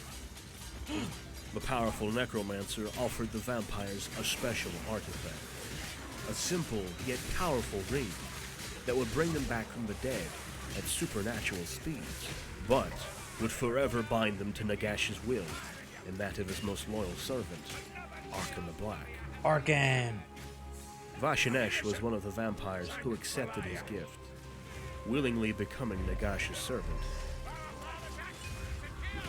Nagash soon led the vampires toward the city of Chemmi, battling legions of Nehekarans. Though Vashinesh and the rest of the vampires who accepted Nagash's gifts were eager to serve, it did not take long for them to realize they were nothing but cannon fodder for Nagash, who threw them at his foes with little care if they survived or not. Soon, they resented their service to Nagash, but the ring forced them to obey. Vashinesh, however, was a clever man. He came up with an ingenious solution. The ring bound him to Nagash so long as he was alive. So at the height of the great battle, he allowed himself to be cut down by Alcatazar, who would eventually become the man to slay Nagash with a cursed sword granted to him by the Skaven's shady Council of 13. Skaven's so nice. When Nagash was defeated, the vampires were freed from his control. The many bloodlines soon departed, making their own paths in history. It took many years for Vashinesh to return from the grave. Though Nagash was already dead, the ring still bound him to Arkan the Black. So Vashinesh would go to the old world in search of artifacts, to enslave the ring to his will, rather than vice versa. He spent much time in Kislev, calling himself Prince Vladimir, a minor noble of no great importance. Here, he studied the winds of magic, before traveling to Sylvania.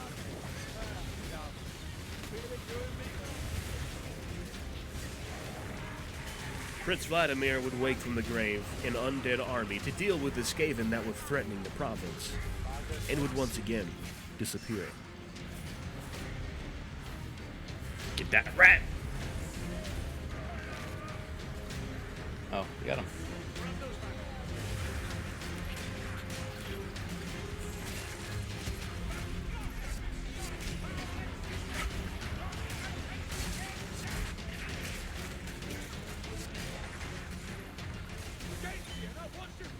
Nearly 700 years later, Prince Vladimir was now Vlad von Carstein, and he had his eyes set upon more than just minor nobility.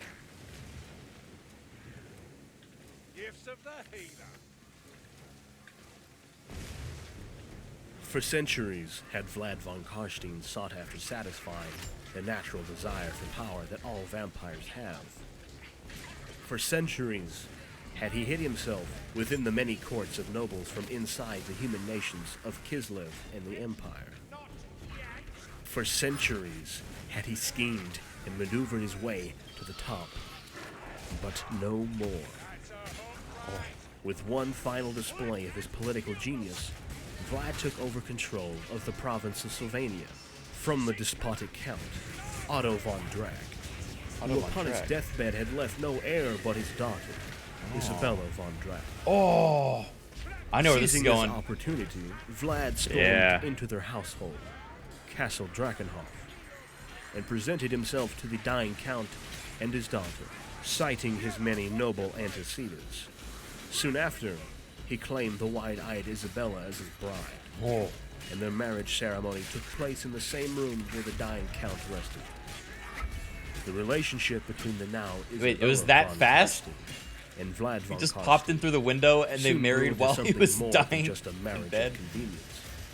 Hey, And what's when up? she got sick with an You're my wife incurable now. disease, the same that had claimed her father, Vlad had no choice but to turn his lover into a vampire, thus saving her life. Over the years, more and more nobles were beginning to be seen less often, their skin growing ever paler, and their presence being felt late into the dark nights of Sylvania. Accidents happened all the time with the nobles from Sylvania, but, strangely enough, only those who pledged their loyalty to Vlad survived said accidents. Slowly but surely, priests of Sigmar and of Mor began to withdraw from the province, either being cast out, chased away, or assassinated. Meanwhile, the city of Morheim, capital of the imperial province of Ostermark, was struck by a meteor of pure warpstone.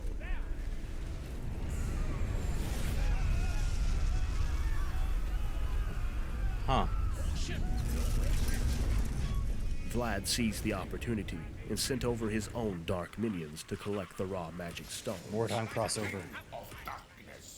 After killing the remaining living nobility of Sylvania in an act of treachery, Vlad casted a powerful spell that he learned directly from one of the 9 books of Nagash. Fueled by the warpstone he collected from the ruins of Morheim, Vlad managed to bring the dead of the province back to life as a huge horde of putrid slaves in his service.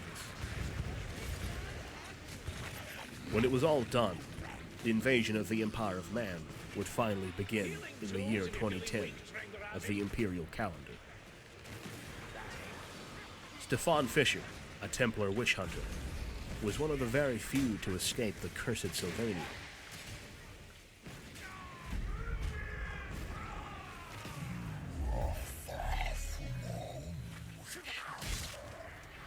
As he fled the province, he was picked up by a roaming band of vampires that sought to join the growing vampiric host of Vlad von Carstein, but was saved by a detachment from the army of Ottila III, Elector Countess of Telebeckland, who was also sent to investigate the growing threat. All of his necromantic activity had not gone unnoticed. They were all warned of the upcoming danger by the witch hunter, who then joined the main army led by General Hans Schleifen to face the growing undead force. As the undead forces crossed the River Ster, they were met by the valiant and courageous men sent by Ottila at the Essen Ford.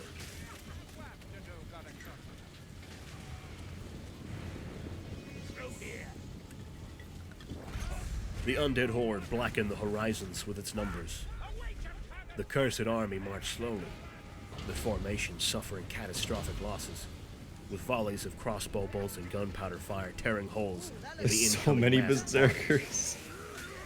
But still, Oh, fuck. Yeah. the necromantic powers commanded by Vlad and his thralls was too much, resurrecting every single loss they suffered, marching onwards without stopping.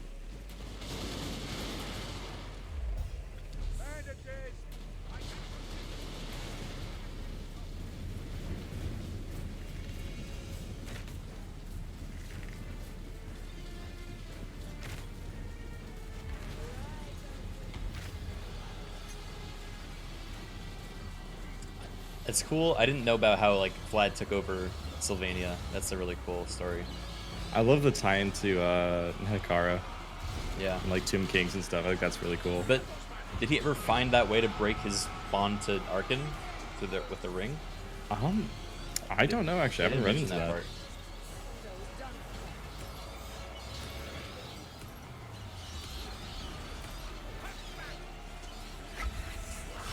As the heavy Imperial cavalry, composed mostly of knights, struck the undead ranks, Vlad sprung his trap, encircling the exposed Imperial infantry with a heavily armed Drakenhof guard, personally leading a final charge of Black Knights and Wraiths, crushing the Imperials.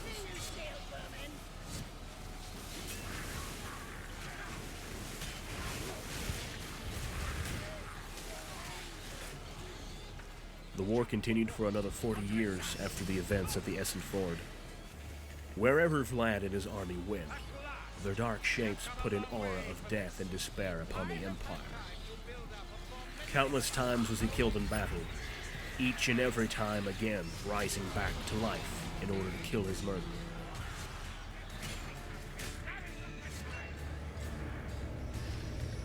At the Battle of Bluthoff, Vlad found himself impaled by lances, with the rune fang from the Count of Oslan buried whole within his heart.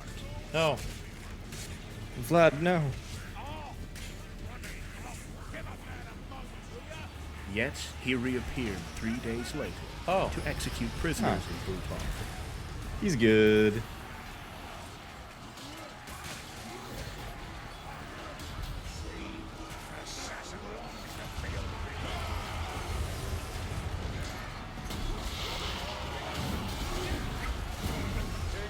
Whilst at the town of Bogenhofen, he led his undead army to victory after being decapitated by a cannon only hours before. What the hell? The undead rising as soon as they fell. You need this body. The Grand Master of the Order of the White Wolf himself, Jarek Kruger, had killed Vlad von Carstein in battle, only to be turned into a vampire by the Count as revenge only a year later. Classic Vlad.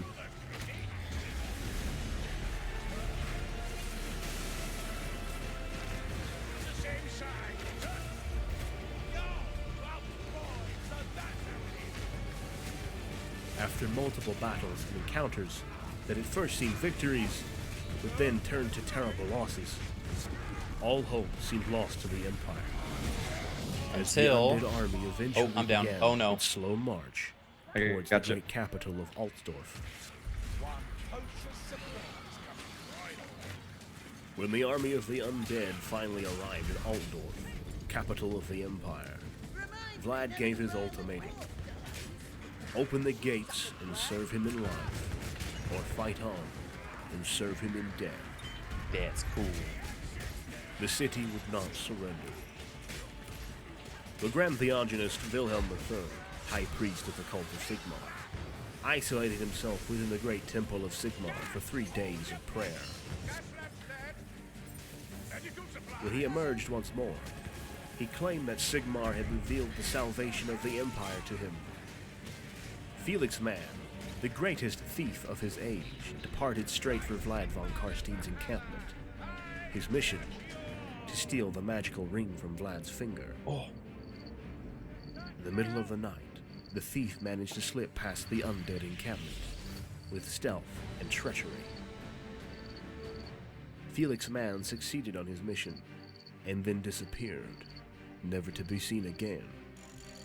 It is said that Manfred von Carstein was the one that orchestrated this move, in order to steal the power of the vampire count for himself. Manfred did it. When Vlad von Carstein woke, he ordered an immediate attack on the city. He was enraged. The undead army advanced forwards angry. under the burning will of the vampire count, and great siege towers made of bone and held together by dark magic lumbered forward to the city walls in a slow but inexorable advance.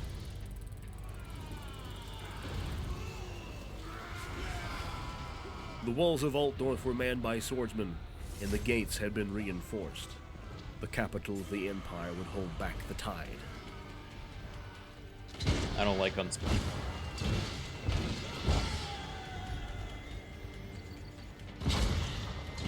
Yeah, Huntsman basically, he's good against, like, monsters and bosses, but not much else.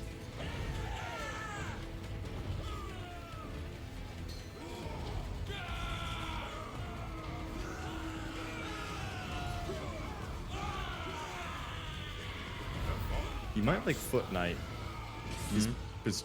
Foot Knight might be fun for you. He's just kind of a straight-up tank. The slaughter begin!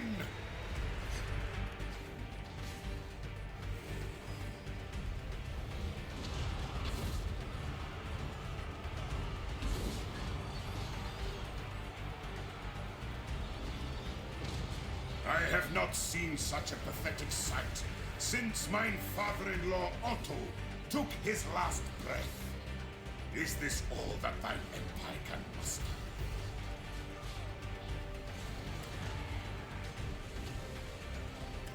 Soon enough, the battle turned into a vicious fight for survival. The number of undead warriors was proving overwhelming for the defenders. The men of the Empire fought with all their strength and valor against the horrors of the undead.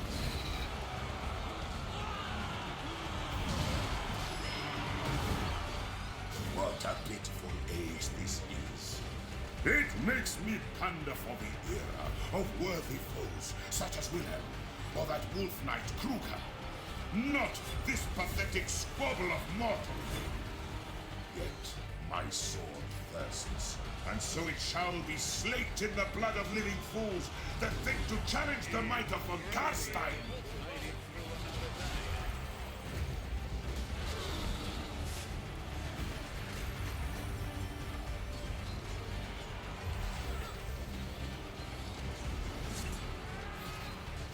You hear that?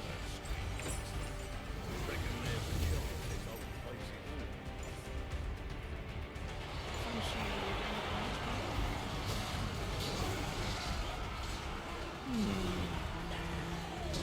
What's my cosmetic gonna be?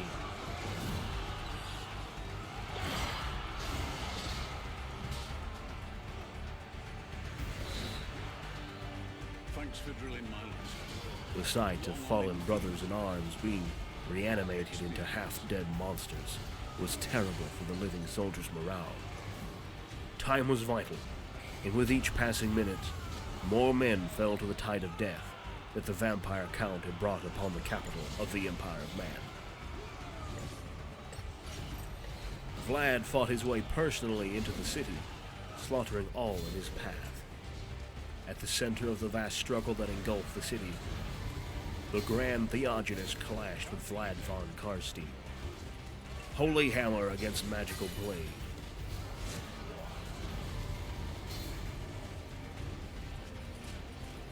After intense fighting, Vlad gained the upper hand. Wilhelm became tired, while the vampire count did not. Sensing that the end was near, Wilhelm charged his foe headlong and flung himself and Vlad over the battlements. The two fell together on a wooden spike at the wall's foot. Oh!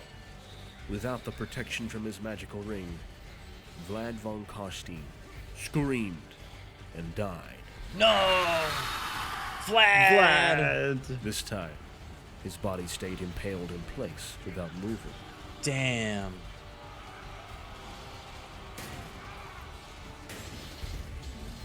With the Count killed, the armies of undead began to fall apart. The siege had to be lifted when the rest of the vampire counts began to fight amongst themselves for control of the crumbling army. Wow, really? It was that fast? They couldn't just fucking keep it together for one siege? Vlad's corpse was buried face down in a coffin. The horrors of what would later be called the First Vampire War were over. Unable to face attorney without her husband, Isabella von Carstein impaled herself on a stake and withered into a pile of dust. No!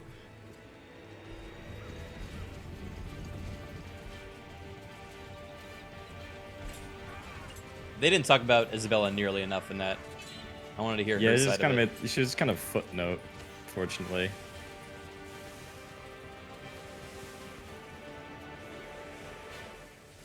Still cool stuff. Wow.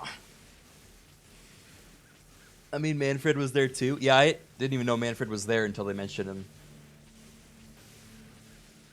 Alright, chat. Quick ad break, and then we're in for another lore video. In the meantime, pick what you want to hear next. We can either do Zelede and Bretonnia, or we can do something totally different. Let me know.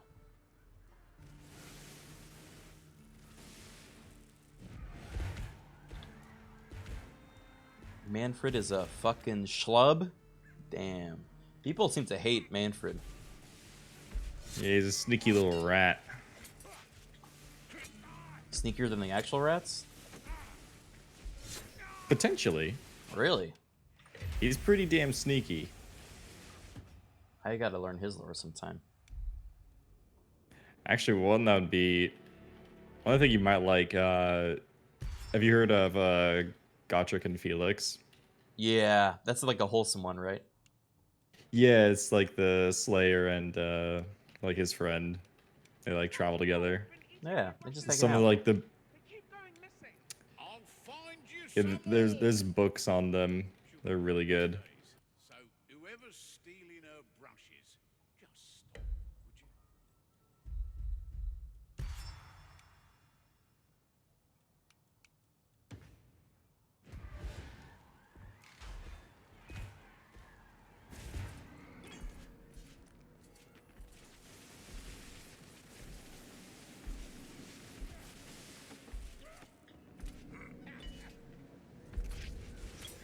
Manfred legitimately failed at everything? Really? He seemed like he was pretty successful when I first saw him in Total War.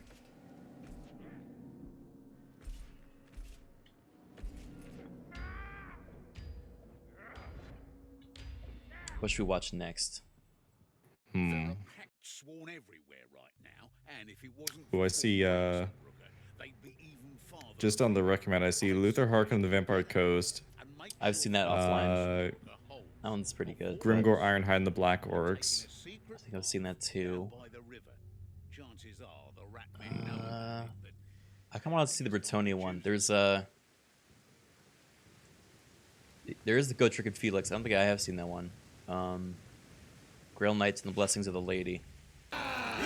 All right, either this one or the Origin of Bretonnia. Which one would you guys prefer? What do you think is cooler, chat? No time for sightseeing. That fortress is probably already in ruins. There's a bomb here. Oh, Yeah. you arrived. You want to see the Birth of Bretonnia is much longer. The other one's shorter. Okay, Sienna, stop it. Oh, holy shit, 43 minutes versus 13. Yeah. Worn out, so near to alcohol, you shit. Sack rat? No. What's that guy running around for? Big old charge. That's fine, Flo. You've learned something from me after all. All right, we'll do the lady, Alright. and we'll see if you want to learn more after that. So we're gonna link that to you. I got it. All right, cool. All right, 3, 2, 1, play.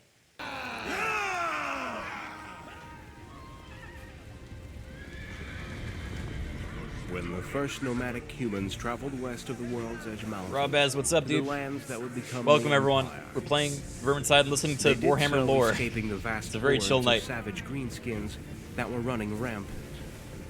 Currently, we're Many listening to thousands of the humans lady divided in tribes and Bretonnia. migrated west to start a new life. One of those tribes, the Bretonnia, traveled further and crossed the Grey Mountains, settling in those lands, giving them their own name.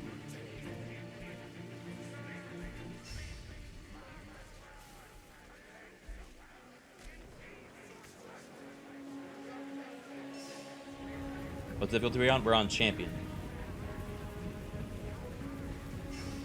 Being a tribe forged in war and with strong people, they got rid of the greenskins that had managed to reach those territories, and soon the Bretonnia became the dominant culture beyond the Grey Mountains. The highly independent warlords of the Bretonnia lands refused to unite with the Empire, after an invitation from Sigmar was rejected due to having many differences in their core society values. The Bretonnia folk had a culture that revolved around chivalry, honor, social birthright, nobility, and pride. They would not accept Sigmar as their leader, as he was a foreigner to them.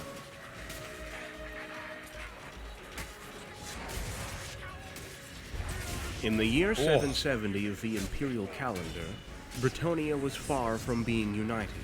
Weakened by its divisions, 16 different dukedoms had been formed since the first humans settled there. The greenskins had been multiplying in numbers for many years at this point.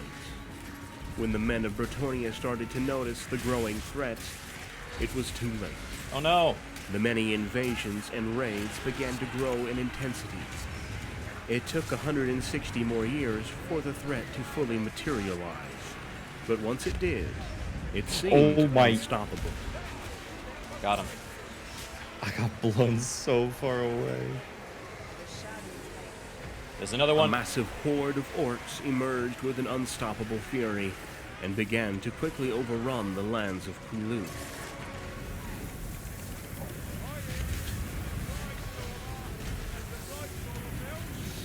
After some valiant resistance, every last one of the knights of Kulu was killed in battle.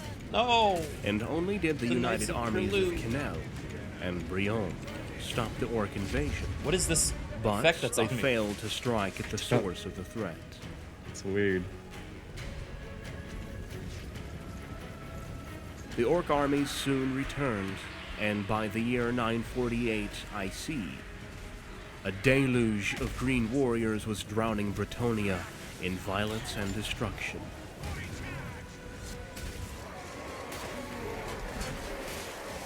The northern lands were being overrun by Norscan raiders attacking the coasts. Whoa, that's loud. Norskin's gotta chill. The lords and dukes in the north had to take shelter within their castles while their lands were being pillaged and burned. Yes, they just had to take shelter while the peasants were being Greenskins ravaged. were running rampant again. On apparently classic all Bretonnia. sides. It's so unfortunate. Beastmen hordes emerged from the forest of Ardennes.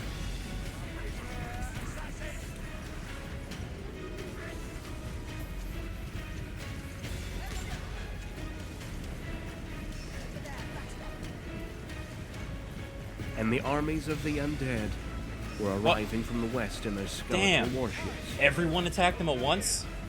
bringing death and desolation with them. Wait, did we already get this? No, I messed up the gem. Is it a tome or... Oh, it's a tome. Shit. I'll get it. Hold on, I can get the bot together. Any attempts at resistance failed, as the fragmented knights were destroyed one by the encroaching enemy. All seemed lost. Until... Come on. The lady? It was sometime between the years 974 and 977 of the imperial calendar that a much-needed leader emerged. Somebody to unite the desperate men of Bretonnia against their foes and towards their liberation, known as Gilles le Breton. He was already famous for slaying Smeargus, a great red worm the size of a castle that swallowed horses whole. No. Gilles was joined under a common banner by the Dukes of Lyonesse and Moussillon. Initially, they offered resistance, Moussillon wasn't but vampire soon they originally? realized that their efforts were in vain, as even their united armies were being overwhelmed by the orcs. A change in the tide came when the Bretonnia host camped beside a lake, attempting to rest before a seemingly inevitable battle against a far larger greenskin force.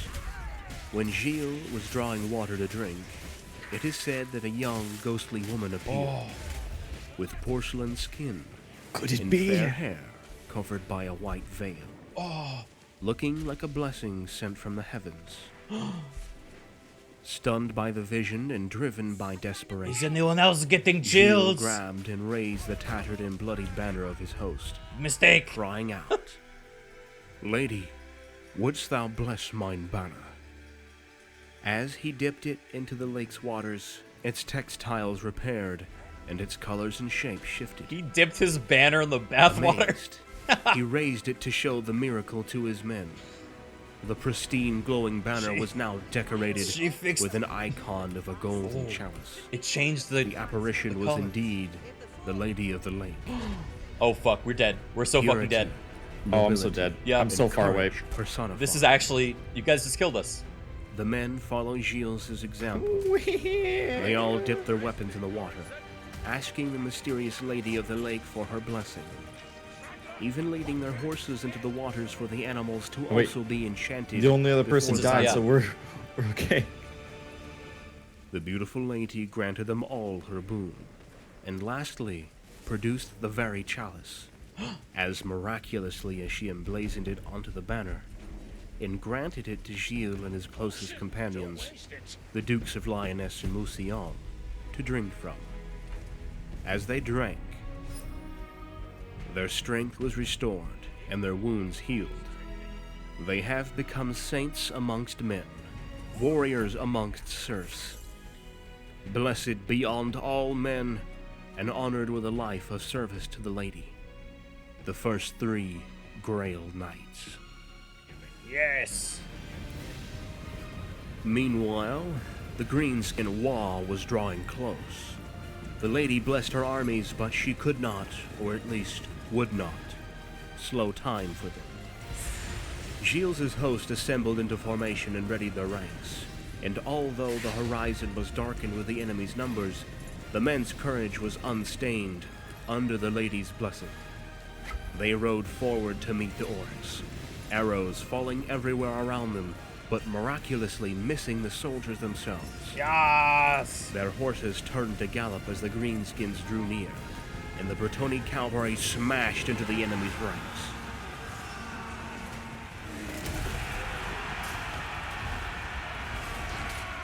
Oops. What? I don't know. I don't know what just happened. I saw your guy like grab onto the edge and then he was just gone.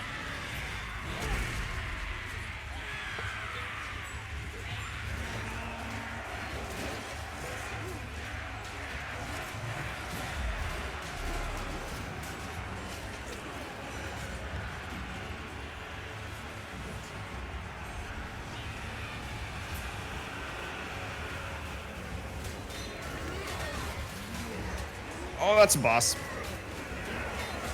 Yeah, this is looking rough. Oh, they saved you. Nice job.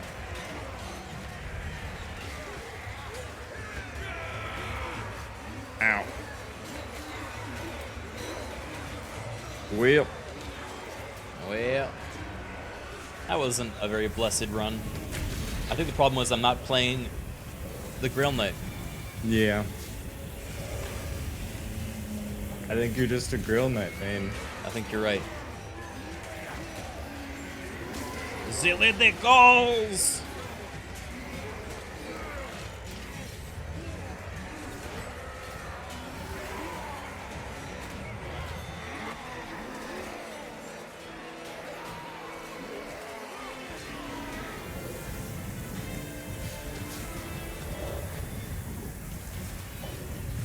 I am ready.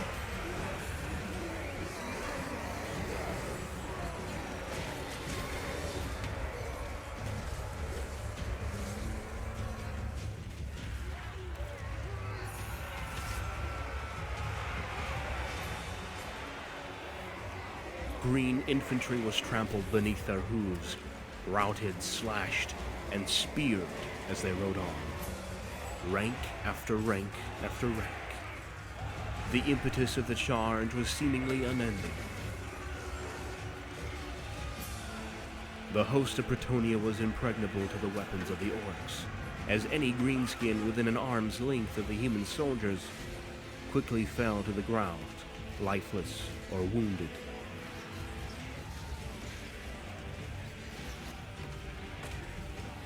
Seeing their companions routing, overwhelmed by the momentum of the charge, or perhaps simply realizing further resistance was pointless, the Greenskins' army scattered entirely.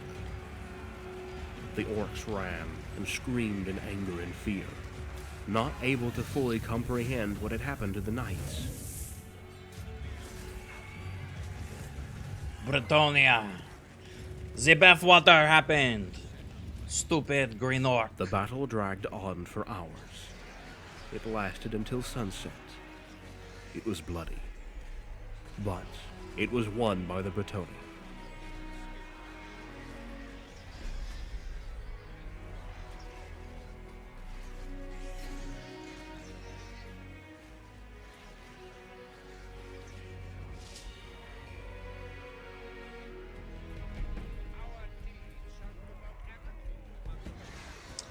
Yeah, someone brought up a good point. Following the battle and back in camp, Oh, wait.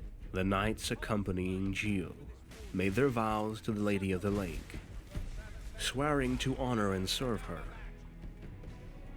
With this act, they have been rendered immune to the fell powers of chaos, as the belief in the nobility of the lady's cause gave them an armor of virtue, one that cannot be pierced by neither spear nor arrow.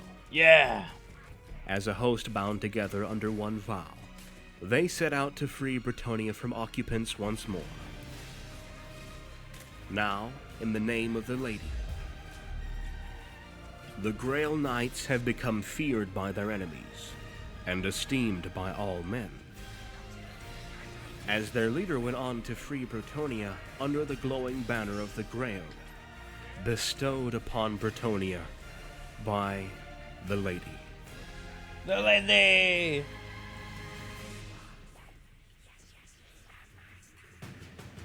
On this channel, we are putting together narrative Total War cinematic battles and Warhammer lore videos. A special thank you goes to our patron. That was wholesome. One thing I didn't get. Does anyone know who the Lady of the Lake actually is? I know she's supposed to be a high elf, right? But like, yeah, it's a high elf god, I think. Oh, okay. It was basically what the hell? But what? Did you kill that? Did you kill that guy? No. It just went flying at me. Holy shit! But yeah, it's supposed to be like one of the high elf like goddesses. What's it doing in a lake in Bretonnia?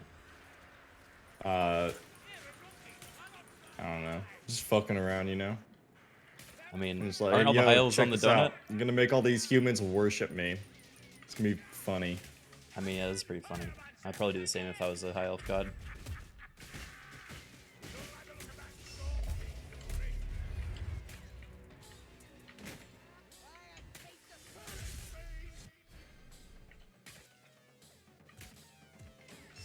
Why does the audio keep bugging out in this game?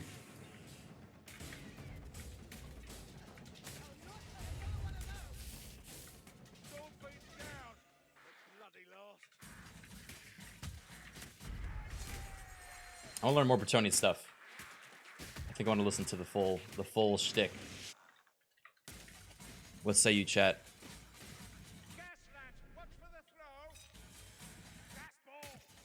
Oh, basically she helped Bretonnia become a nation to keep as a buffer / meat shield for Athel Lauren, but then she ended up genuinely caring for them. Okay, that checks out. That sounds more high elfy to me. Which is funny because she was using like the Grail Knights as the meat shield, but then the Grail Knights used the peasant meat shield. Yeah, it's meat shields all the way down.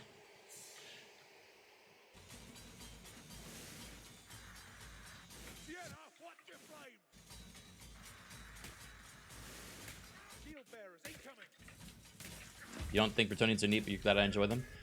Yeah, I mean, I wouldn't say... I mean, they're definitely not my favorite of the Warhammer lores or kind of factions, but it is interesting to me that, like, there's already the Empire of Man, and then they're like, no, we're just gonna do our own thing, and then just did, like, old-school feudalism, and are fucking rich as hell, and it's all, like, 1% owned and, like, really old school. It's just a funny, and it's just, like... comically French. It's like Monty Python French style, you know, characters.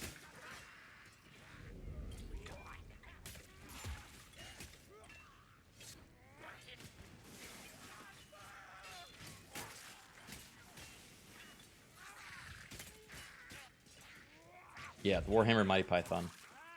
And that's a fair assessment of Bretonnia.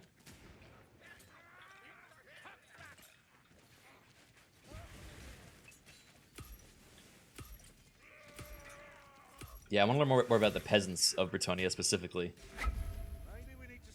Their lives are just hell. But they're, like, okay with it, right? Like, I feel like they're, because of their faith in the lady, like, they accept it, you know? Or they just don't know any better. I guess that's probably more accurate. They're just like, oh, that's a lot of rats.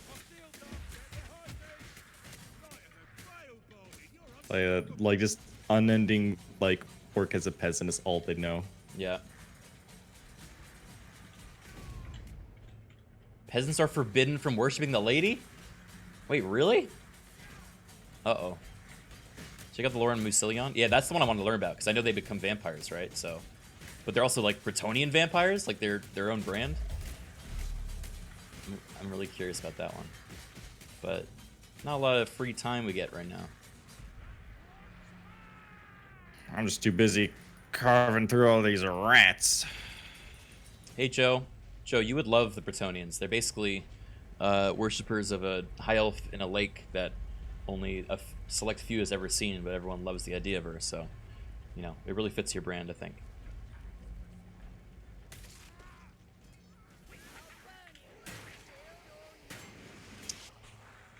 Still one of my favorite moments I had playing Total War Warhammer with chat was I did a solo Bretonnia campaign, which didn't last very long, but we had a whole siege where it was only peasants up against a whole tide of greenskins.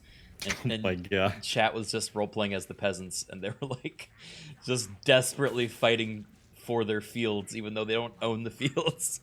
It was very on brand for Bretonnia, I felt.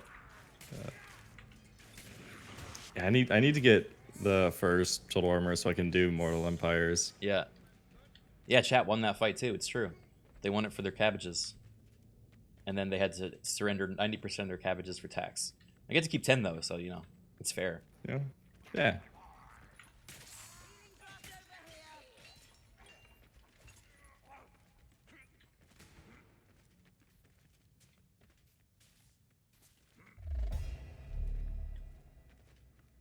I hear a Globadeer.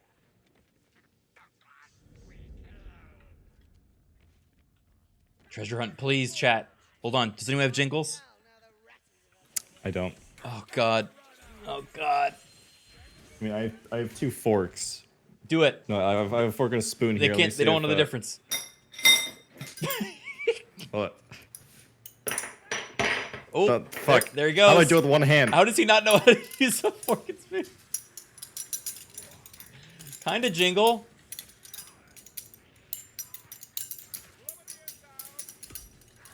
It'll do. These are rat Try peasants. to do it with one hand. Oh, well, we got anyway. Well done.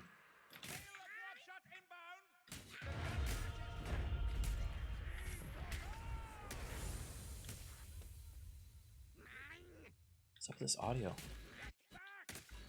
Oh no, they're all getting away.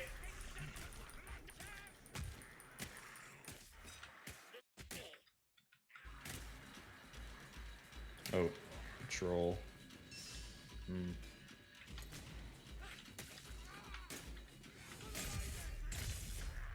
For the lady. Oh, there's a key flat.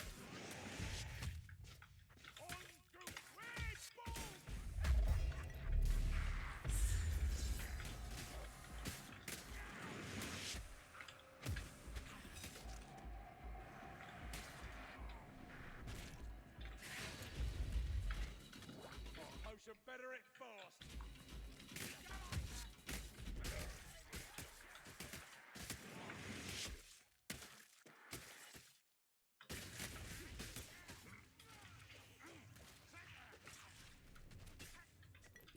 Where's that tome?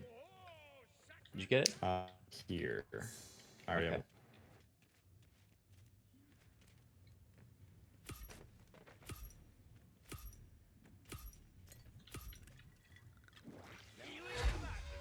Oh, pestilence. Oh boy, here they come.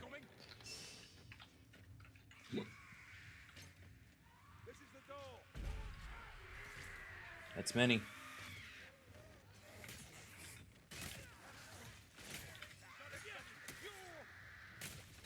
All right, nice work. The lady sees your efforts, Bardin. Laughing her head off, she is.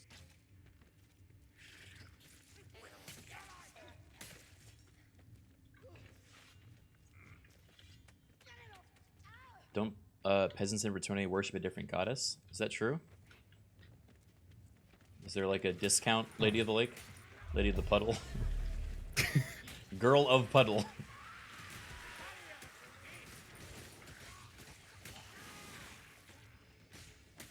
Cabbage Patch Girl. Thank you, Chronovac, for the 19 months, man. Cabbage Patch Girl. Another dead weapon rat. The Lady of the Cabbage. She watches over us. I don't want to hear any jokes about Ubersreichen's poor quarter, all right?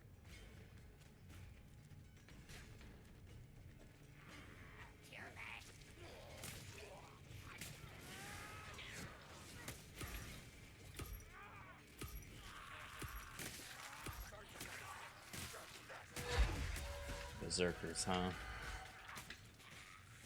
Bloody hell, Thierry, you're scorching my undeserving arm. It's many. That's many.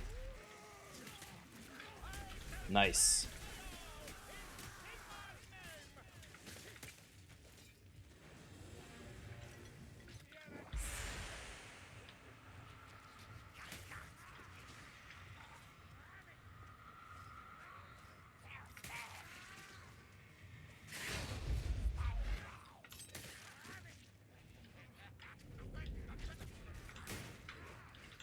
I think that one was, they were telling jokes. Oh, the whole like peasants worship a different goddess. No, I just saw two storm vermin like just chatting, and one of them just started laughing to himself before we showed up. Kind of feel bad now. Yeah, they got humor. Ow.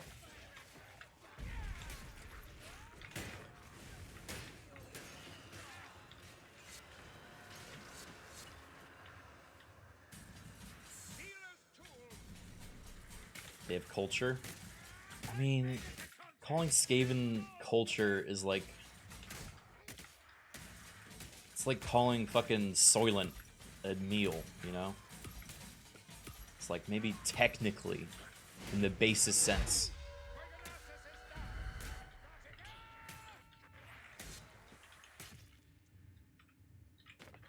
We're in for it now. Foul Blightstormer. Dead and gone.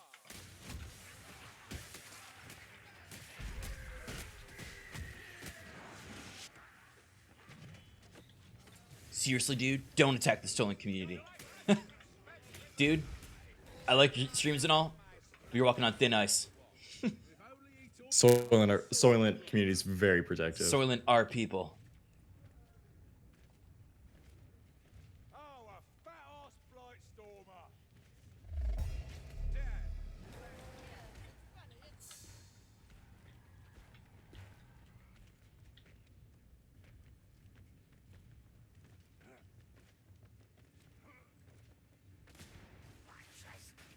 Good try, Dory. Now let's have another.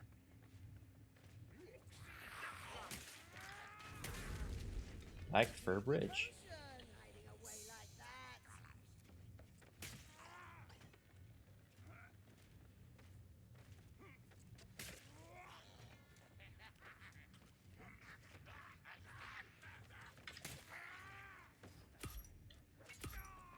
Got a rat.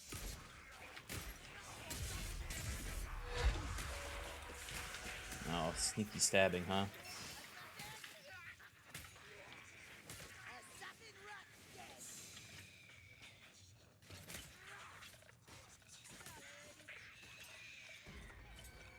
Gas rat. Yeah, it's a gas rat. What was that? Whoa. What? Yeah. What is Dwarf doing? What do you mean? You're like phasing all over the place. I say. Scarrick Spine Mangler.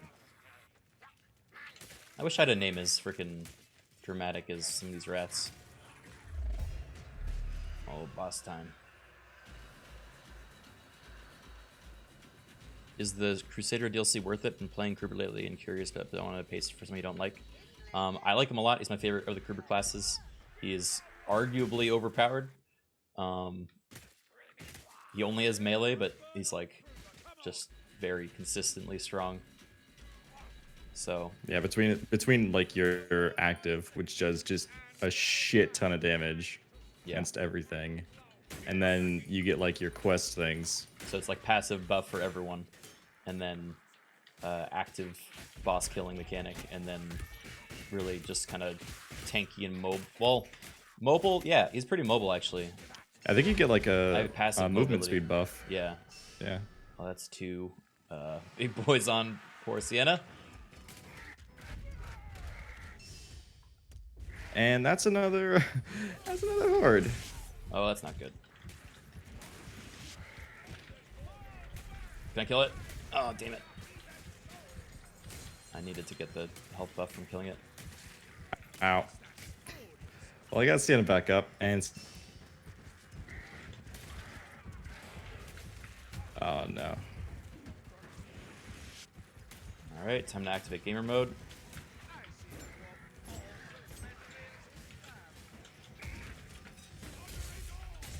Got him. Nice. Oh, there's meds down here. You got it? Okay. Ugh. A healer's pack. Put it to good use.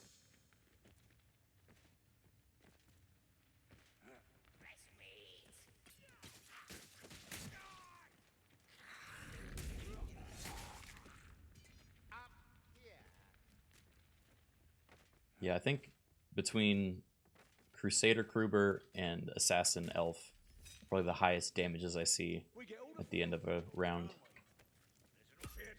Yeah, they're just unmatched. They just burst everything.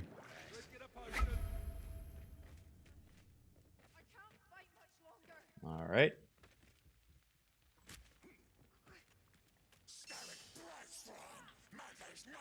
Oh, who's this one? Yeah. This is the one I one-shotted with Huntsman.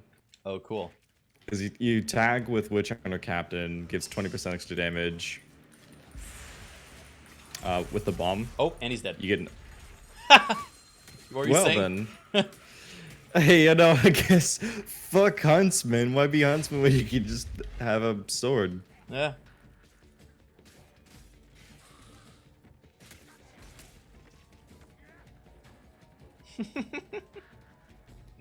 That was mean. I didn't mean to. I didn't know I was gonna one-shot him.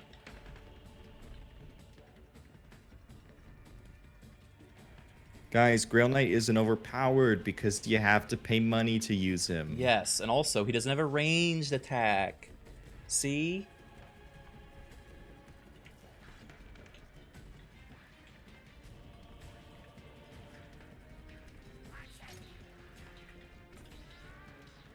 I think we're ready for Legend. Yeah, I think you're good to go.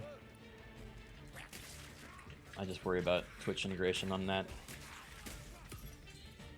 That'll be a little rough. I would turn up the frequency, or turn down the frequency. Yeah. Or at least turn off the double boss one spawns. instead of two. Yeah.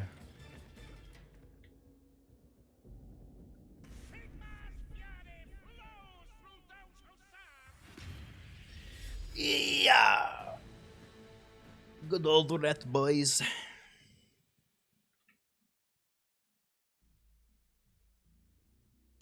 Oh, wait, no. Chat promises to help. We should be okay then. If they promised.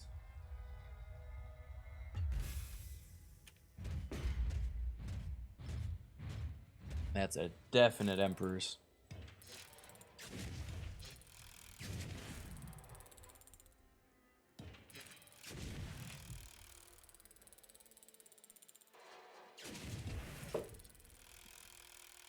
Yep. I'll go grab Jingle real quick.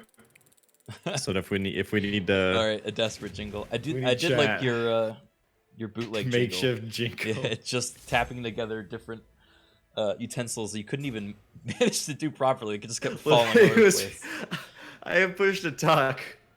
So I have one end of my mouse and then other end, like trying to like manage to like clink together like a fork and a spoon.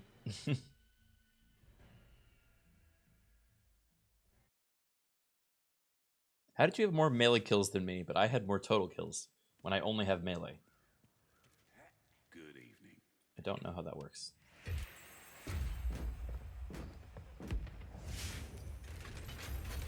Wow, all blues and an Emperor's. What did I do to offend the lady?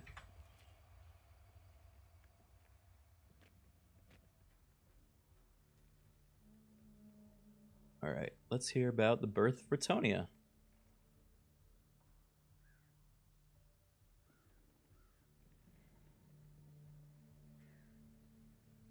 Okay, I got the jingle.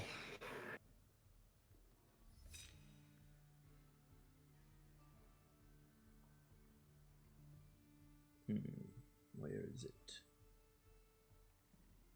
I'll give them one at the start of the mission, and then if they're good, they'll get one at the end. All right. Here we go. Sending this to you. I'm gonna change my Twitch settings now. Make sure they have power, but not too much power.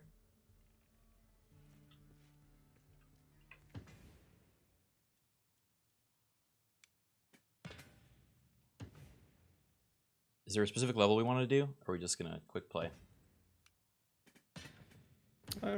Quick play's fine. But I know nothing about your family.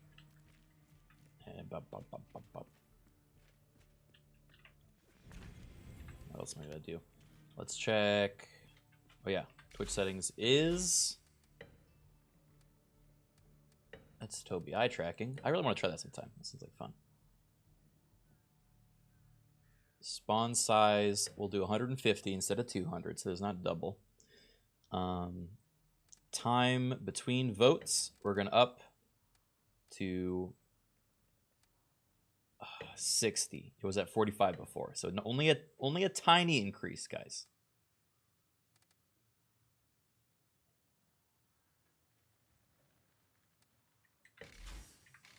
Krubert, when you get a chance, would you mind casting an experienced eye over our defences?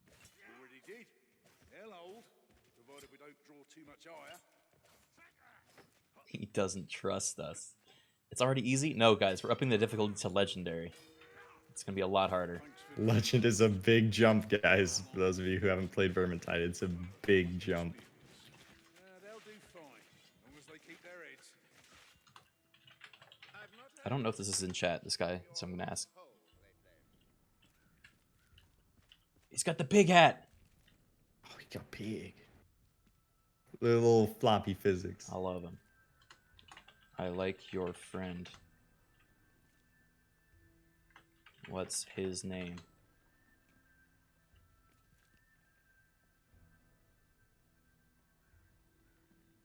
He'd like you too. Aww. That's a silly name for a pig. Alright. Let's do quick play.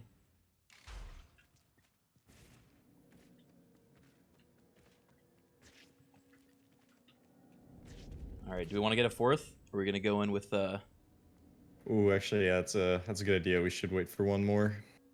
Moldov? Moldov is ready.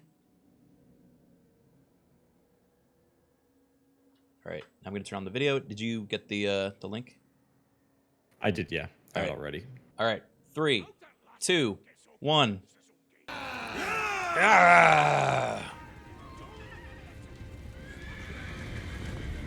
When the first nomadic humans traveled west of the World's Edge Mountains to the lands that would become the Empire, they did so escaping the vast hordes of savage greenskins that were running rampant. Many thousands of humans, divided in tribes, migrated west to start a new life. One of those tribes, the Bretonnia, traveled further and crossed the Grey Mountains, settling in those lands, giving them their own name. The Bretonnia. You must carry Madame Bretonnia up the mountain.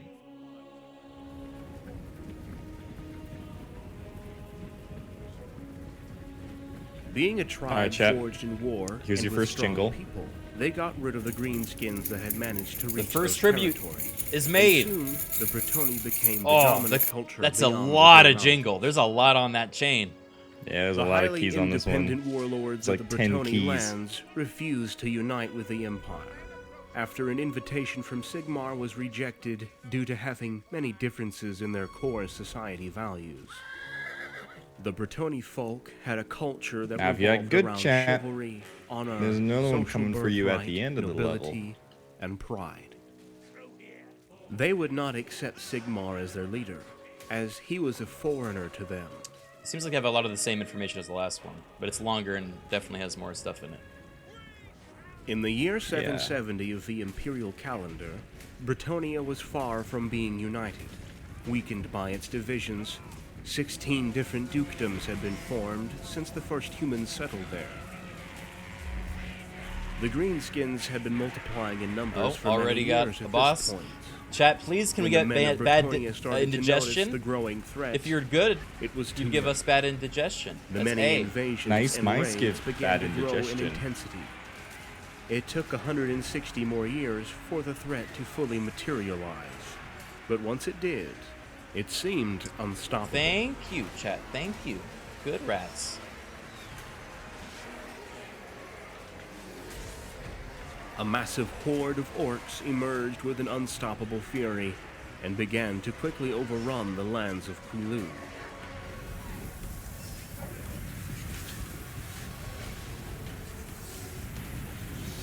After some valiant resistance, every last one of the knights of Quilu was killed in battle.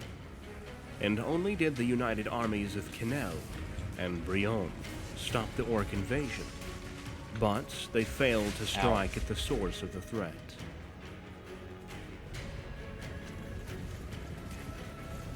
The orc armies soon returned, and by the year 948 IC, a deluge of green warriors was drowning Bretonnia in violence and destruction.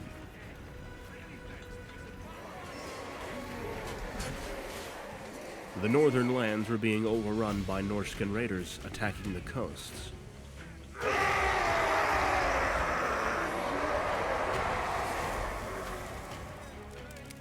The lords and dukes in the north had to take shelter within their castles while their lands were being pillaged and burned. Greenskins were running rampant again on apparently all sides. Beastmen hordes emerged from the forest of Ardennes.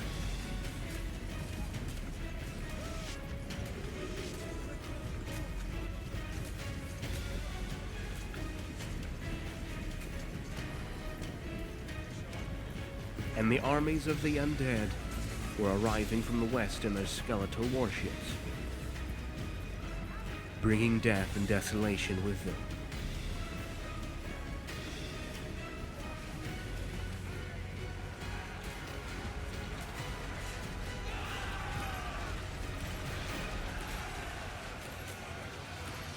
Any attempts at resistance failed, as the fragmented knights were destroyed one by one by the encroaching enemy.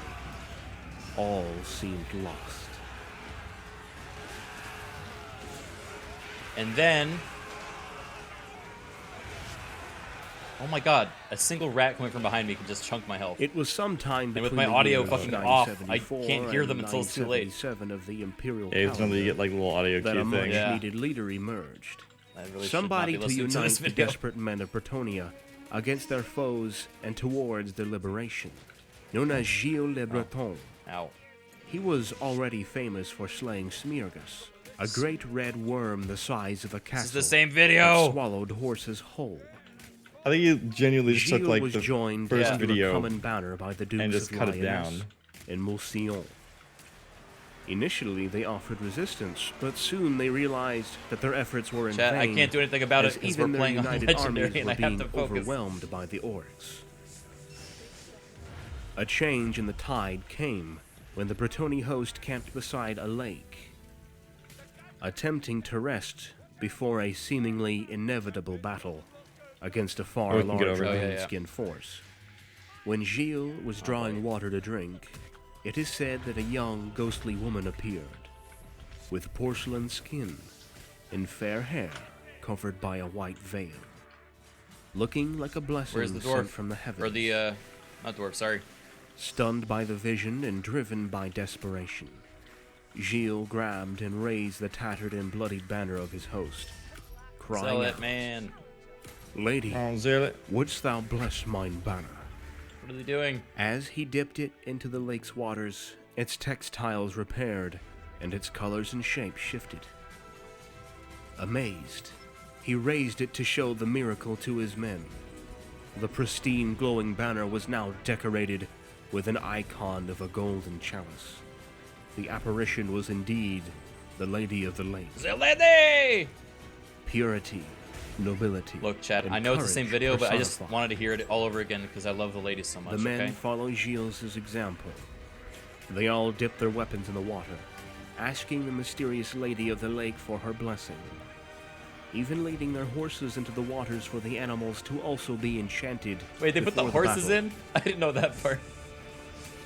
The beautiful Bless lady my horse. granted them all her boons, and lastly, produced the very chalice, as miraculously as she emblazoned it onto the banner, and granted it to Gilles and his closest companions, the Dukes of Lyonesse and Mousillon, to drink from.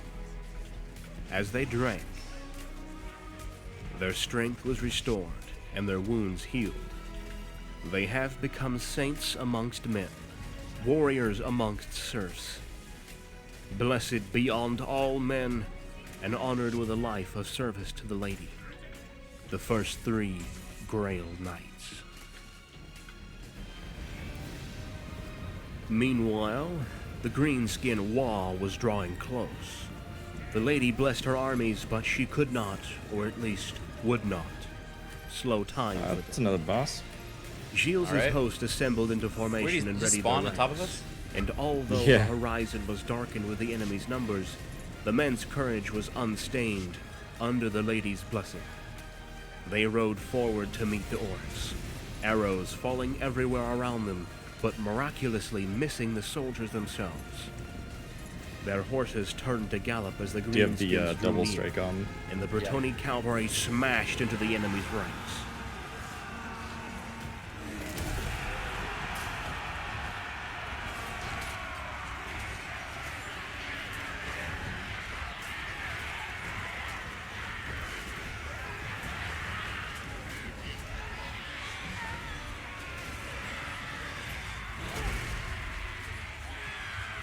Wait, this is the right way to go, right?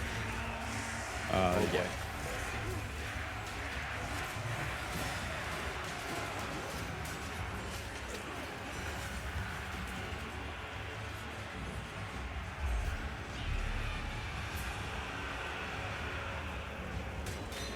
Give us A, please. Please, Rat Pack.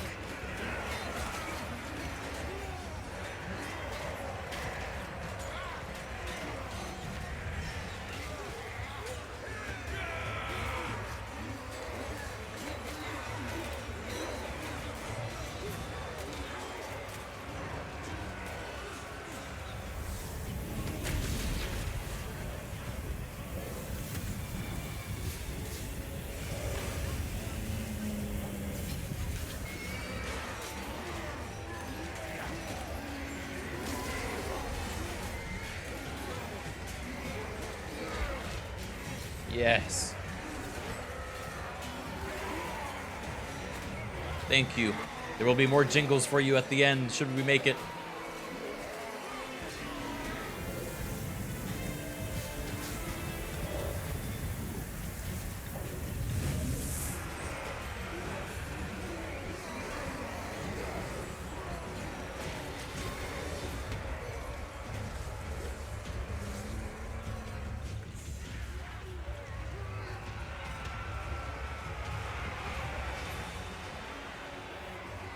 Green infantry was trampled beneath their hooves, routed, slashed, and speared as they rode on. Rank after rank after rank.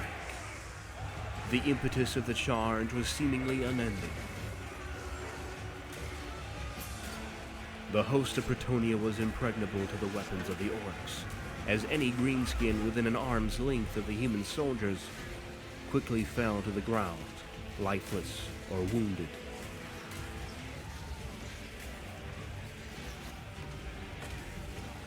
Seeing their companions routing, overwhelmed by the momentum of the charge, or perhaps simply realizing further resistance was pointless, the greenskins Release the army slaves! scattered entirely.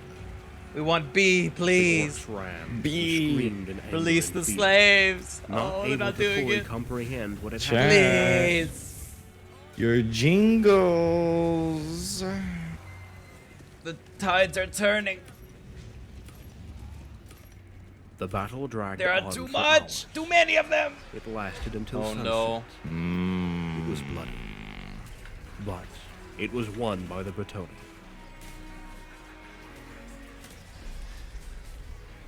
Help, help. Hook rat. Oh.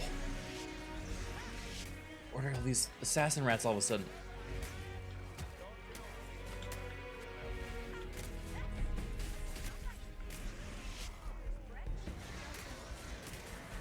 Following the battle and back in camp, the knights accompanying Gilles made their vows to the Lady of the Lake, Alright, we're almost caught up to the new swearing video to now. honor and serve her. With this act, they have been rendered immune to the fell powers of chaos, as the belief in the nobility of the lady's cause gave them an armor of virtue, one that cannot be pierced by neither spear nor arrow. As a host bound together under one vow, they set out to free Bretonnia from occupants once more. Now, Alright, in the the next one's name right of here. the lady, the Grail Knights have become feared by their enemies and I think we esteemed have to by jump all men. across. How does it work again? As Oh, yeah, their we go leader on- went we to go lead on the top of the door door. Yeah. under the glowing Yeah. banner of the Grail, bestowed upon Bretonnia by the lady. The lady!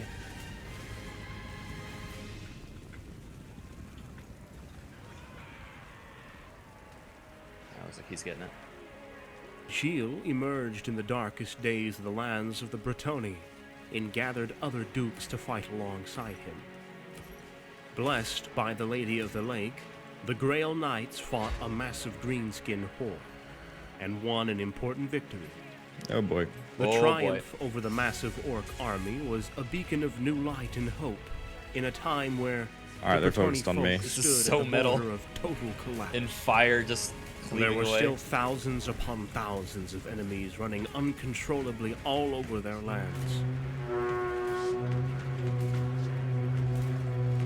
Norscan raiders still pillaged and burned across the entire northern region. That's when I can just of the taunt them lands into like west of attacking the me in a Grey corner. Mountains. Yeah. Beastmen were pouring out of the forest of Ardennes in numbers beyond counting, while undead legions were advancing in a sepulchral march of silent death, leaving only desolation in their wake. These were the darkest of days. But Gilles, with the help of the Dukes of Lyonesse and Mousillon, now turned into saints by the blessing of the Lady, had already won the first great battle. And more? After the Greenskins' defeat, the plains were soaked in blood, and only a few orcs had managed to escape the unrelenting fury of the newly blessed Grail Knights. With that victory, the Dukes of Bordelot and Aquitaine joined Gilles and his knights in a campaign to free their own lands and the other dukedoms from the numerous invading enemies. Just after the victory feast, the lady appeared in front of the 5 knights in their private chambers and gave them the Holy Grail. There were now 5 blessed Grail Knights. Yes! The following morning, the 5 knights and their respective armies marched south, down to the coast until reaching Brionne.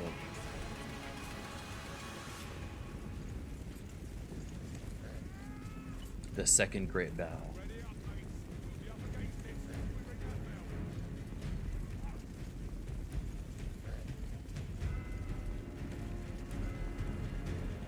Great Battle 2, as it is known. They arrived at the rear of a massive horde of orcs and goblins that were led by an orc war boss riding a giant wyvern. Oh.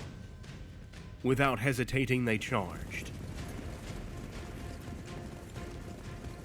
You are the lady's man, and no bees will stop you.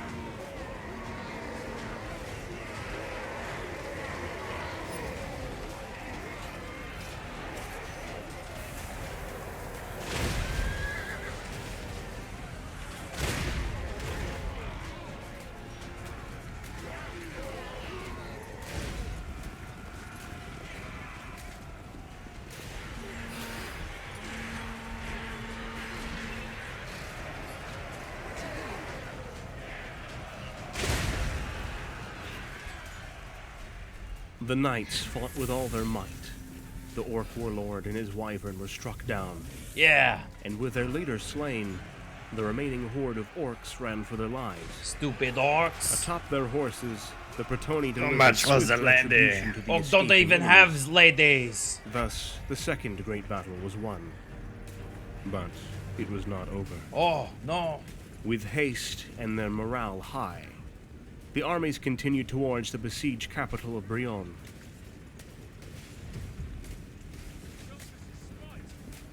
The third great battle. It is said that the Greenskins outnumbered the knights 15-1 when they arrived. Ooh. But that didn't stop them from sounding the battle horns and charging forwards once again. The ground shook as they advanced. Lord Balduin of Brienne sallied forth with the last of his knights. During the chaotic battle that followed, a giant axe was stuck in the valiant knight's shield and stayed there for the entire fight. Yeah, okay.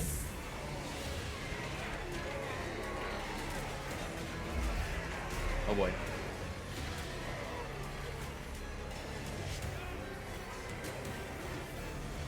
The orcs were being slaughtered from all sides, and eventually, the forces of the Lord of Brionne met with Gilles' knights in the middle of the battlefield, where hundreds of greenskins perished with each passing second. Now, with me, companions!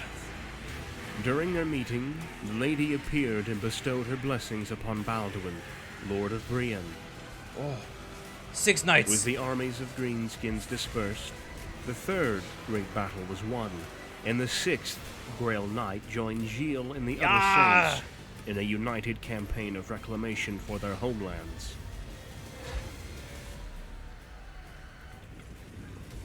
Oh, where'd they come from? They actually just spawned After behind me. those events, Gilles and his companions traveled east and crossed the river Brienne, guided by visions from the lady. As they passed through the wasted lands of Carcassonne, Lord Lambert rallied to their side at the sight of the banner of the lady. We did it. They eventually reached Canal, only to find it besieged and the forest of Lorraine burning. All right, chat. Orcs and goblins They everywhere. earned it. I As they guess attacked you the earned foul it. invaders, the battle turned into a bloody affair, as numerous goblins riding great wolves attacked the Wait. men atop their Oh, my horses. keys broke. Sorry. Night Keys after broke. night they fought. Keys broke. The companions Jingles held broke. true, and eventually reached the border of the burning forest, driving most goblins back. Is this Great Battle 4? Despite being battle-worn and wounded, the divine blessing of the lady flowed strong within them, and encouraged by Gilles le Breton, they charged into that living hell. The fight inside the forest was chaotic and violent, with the flames soaring high. Oh. In the middle of the battlefield, the Fey Enchantress of the Forest of Lorraine emerged to aid the knights. The forest spirits became living weapons, and with the combined forces of the knights and the host of the forest, they defeated the orcs and goblins after Come on, a long Emperor. night of blood and Come fire. on! When the battle ended, the lady gave her boon to the dukes, Oh, That's an emperor. That's an Emperor. On turning Legend, them too. into the 7th and 8th Grail Knights. Big pog. The 4th great battle had been won, and from that day, I sorry, chat about the Gilles jingles, but established hey, thanks for strong the bonds with the Fey emperor. Enchantress of the neighboring forest. The 8 Grail Knights rode north after a night of rest, their bodies rejuvenated and their wounds healed.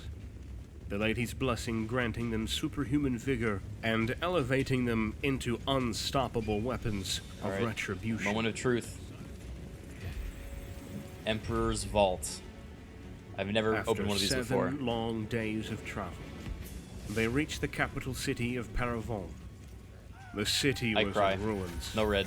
as goblins were running Yeah. rampant in the streets, I think God. I'm another. while enormous boulders and rocks were being smashed into the city walls by monstrous giants atop the hills overlooking the city. The Lord of Paravon, mounted on top of his mighty Pegasus, took the fight to the giants and aided Gilles and his companions in the battle that followed to retake the city.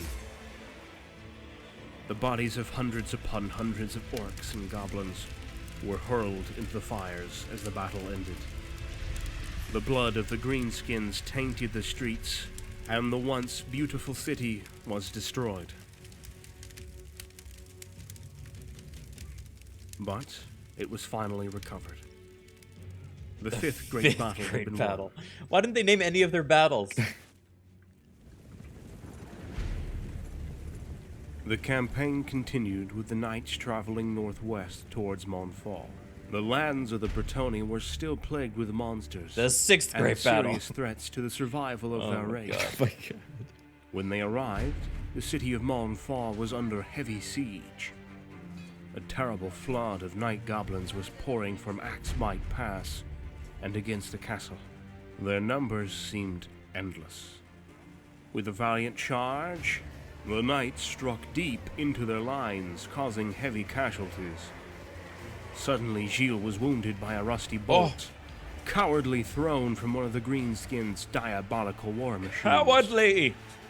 Gilles Le Breton fell from his Ranged mount, weaponry. with the bolt struck deep in his chest. The plan had gone south, and the Grail champions had no option but to take Gilles' body and fight their way into the besieged castle. But Gilles, no! A night that seemed eternal ensued. Gilles was gravely wounded and in agony. No. Tended by surgeons who went back and forth, whispering among themselves with evident preoccupation. The companion knights were debating what course of action to take next. The first Grail Knight was not meant to survive that night. No. But what happened next can only be described as a miracle. Oh. If the legends are to be believed, then the lady was within Gilles. And as dawn broke, the fallen hero did grasp the shaft of the bolt, and with a great roar, pulled it from his chest, where blood streamed out. For the courage shown, the lady blessed the Dukes of Montfort and Paravon, making them the 9th and 10th Grail Knights. I'll give you to 2 be blessed more with a Grail drink Knights. from the Holy Grail at this point. Like a heavenly warrior, Gilles rode out and led the charge once more, inspiring all around them and killing 3 giant wyverns in the process. One of them was taken down with the very same bolt that had wounded him. What? The massive horde of goblins You just from fucking the throw a caves rusty continued bolt to at the emerge wyvern? incessantly. The battle dragged on for an entire week of fighting without stopping. The Bretonnia were suffering casualties, but for every man slain, uncountable goblins fell. Finally, after much fighting, the Saint Knights proved to be unkillable under the blessings of divine power, and the goblins' will to fight broke as they retreated back into the mountains. The 6th great battle had been won. Yes! 6 down. Give us a 7. The goblins were retreating in a chaotic stream back into the depths of the mountains. Gilles would not let them escape, and he ordered the pursuit of the coward creatures. Yes. The Cowardly knights goblins. headed straight into the everlasting darkness of the caves. The valiant Grail Knights fought their way deeper and deeper, descending through the vast network of caves and passages of the Grey Mountains, all infested with trolls and goblins. Disgusting. The only light visible was the fire radiating from their blessed weapons. We must proceed more carefully. They are fast and deceptively cunning. But you are the lady's man, and no beast will stop you. Yes.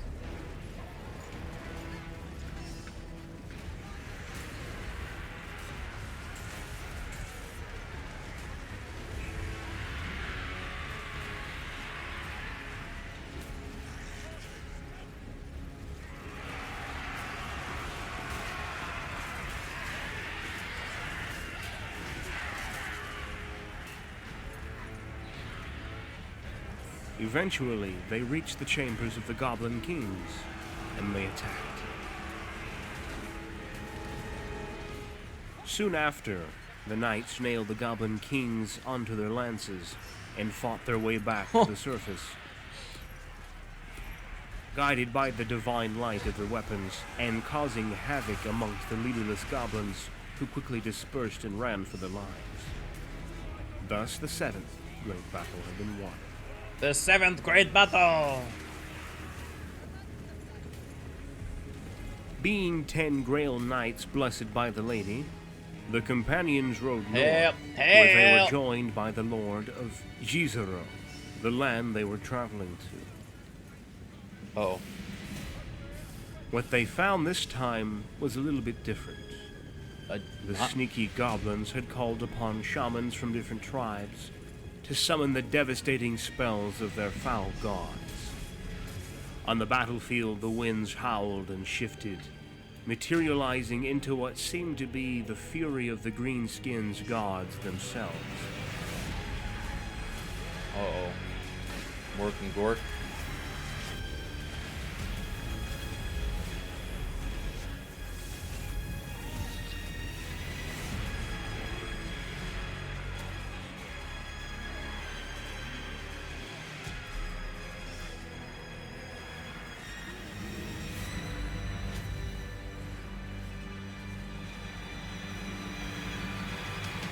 But the knights were unspoiled, as no dark magic can harm those under the auspice of the powerful lady. Immune to magic as well? It is said that Lord Baldwin beheaded a dozen goblin shamans with a single sweep of his axe.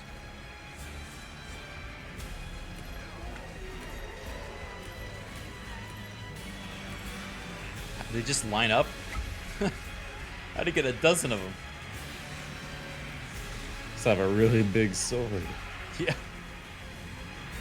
So fast. Wait, what? What's got me? Wow, he's far away.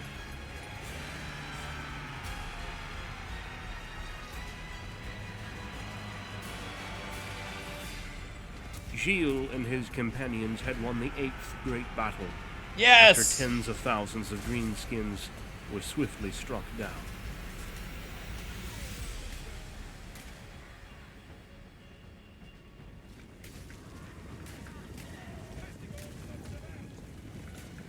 The next morning, the knights departed once again, this time heading towards the west and following the river until reaching Mousillon. As they approached, they saw with remorse how those lands had been turned into a black wasteland. Cattle lay dead everywhere, No. and the stench of death impregnated the air. They rode in grim silence through the gates of the city to reunite with their allies there. Please, chat. Hey. Folgar, the neighboring He'll lord fix of his jingles, I Artois, had promise. grim news. Hold on, chat. A Let great me fix host it. of beastmen and Let me fi- undead were marching towards them, and there was no time to lose. It's back. Companions, Bretonia's need is dire. This terrible fog corrodes our focus.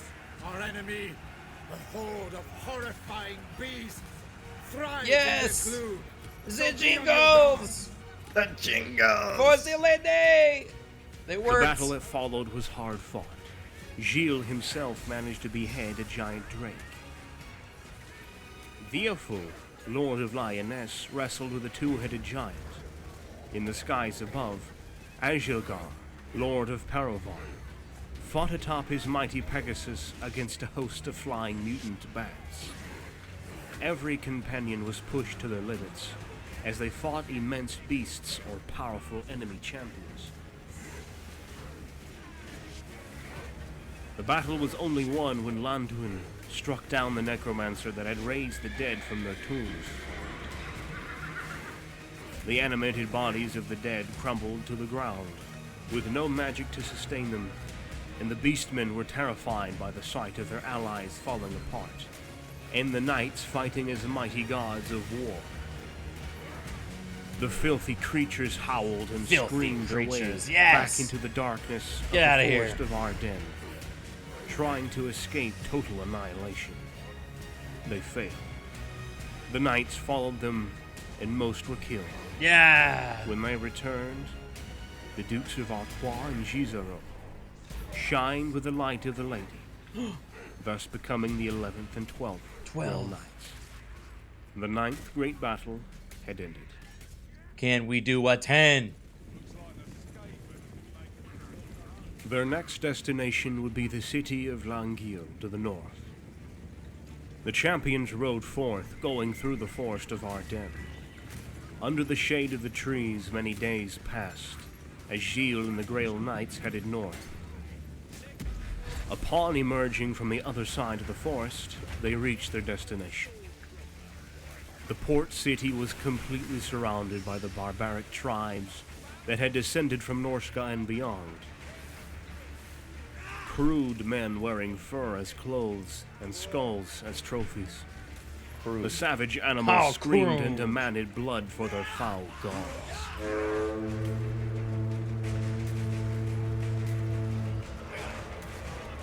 Corduan, the lord of the troubled city of Languille, joined the fight with renewed forces at the sight of Gilles and his army. With a charge that made the very air roar, the knights cut through the Norscan raiders like scythes, reaping wheat, and a truly thunder. barbaric fight ensued. The Grail Knights fought with all their might as their enemies returned their blows in kind. The Bretonnia Knights were driven by honor, courage, and faith in their lady, while the Northern warriors, driven by pride, sought glory in the eyes of their gods. Thousands of barbarians were driven into the water, but that did not stop them. They just kept coming, fighting like truly unleashed savages. Damn. In the middle of the carnage, Marcus of Bordelot challenged the barbarian leader to single combat. Uh-oh. Marcus. Find victory or take leave, he shouted. Being too prideful to refuse the challenge, both armies agreed that the victor would get to stay in those lands, and the loser would have to leave immediately. It was atop the towering lighthouse of the city that the two warriors met in combat. The giant barbarian fought wielding two massive hammers, which were already tainted with the blood of many Bretonnia. A violent storm fell upon the place as the two men fought. The night fell, and there was still no winner. Both warriors fought with all their might as the sounds of clashing steel could be heard by all men watching below them. The dark night gave place to the sunlight, and still they fought.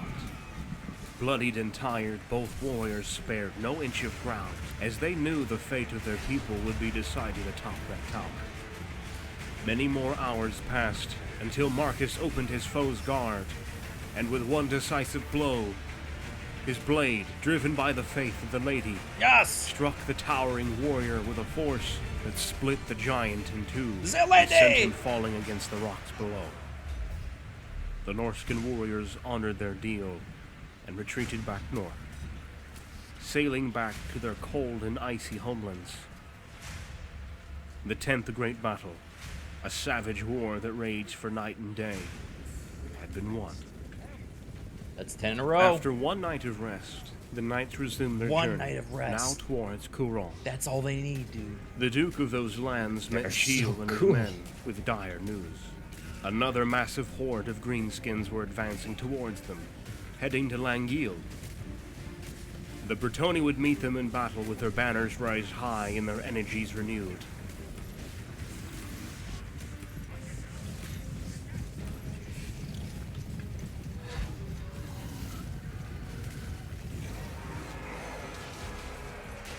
What is this trash bag? What the? Why is there a trash bag here? Oh, it's a pot, I guess? Whoa, what was that?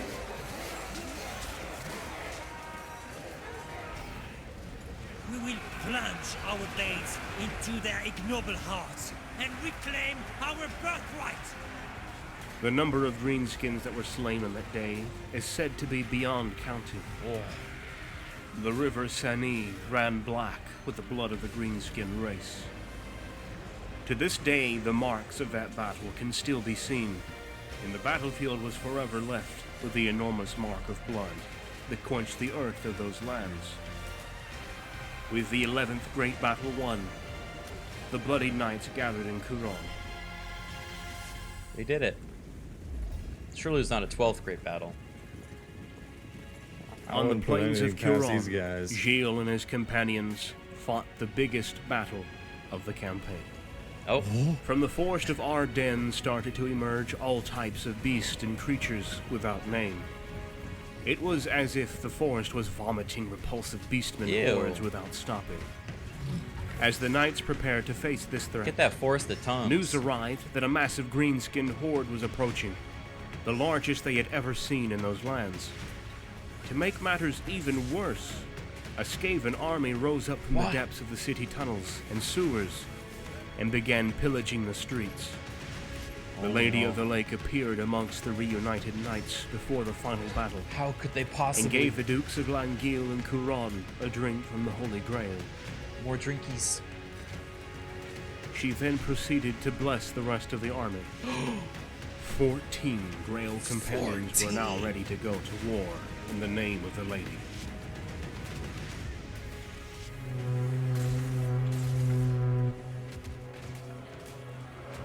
So dark. What followed next was a battle for the ages. Attacked from all sides, the Grail Knights and their combined armies charged like a rolling thunder and fought for their survival.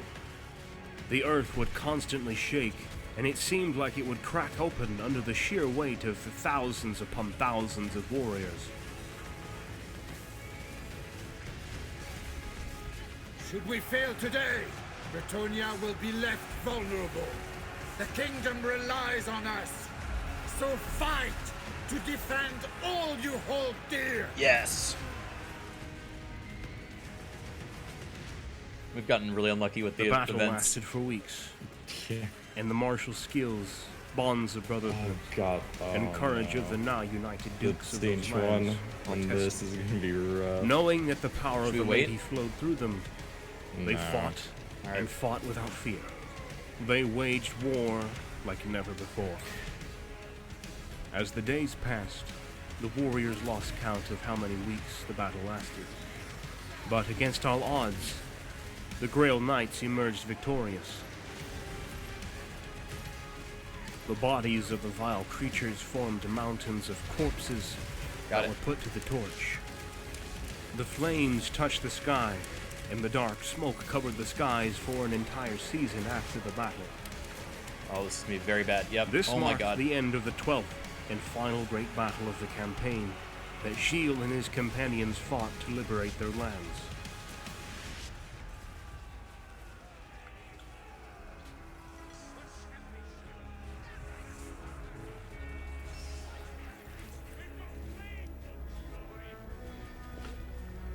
With salvation finally achieved, all lords agreed to a common peace between their dukedoms. Oh, help.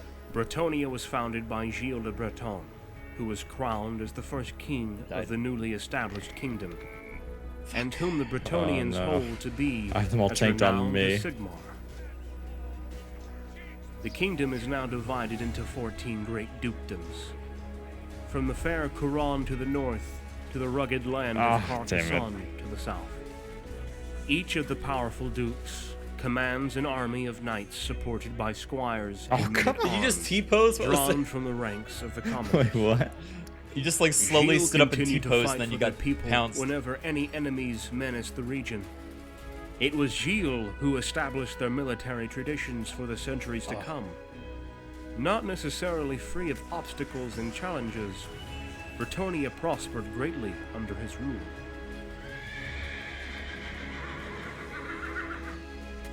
After many years, he was struck down by a rage weapon, What? shot by an unknown hand.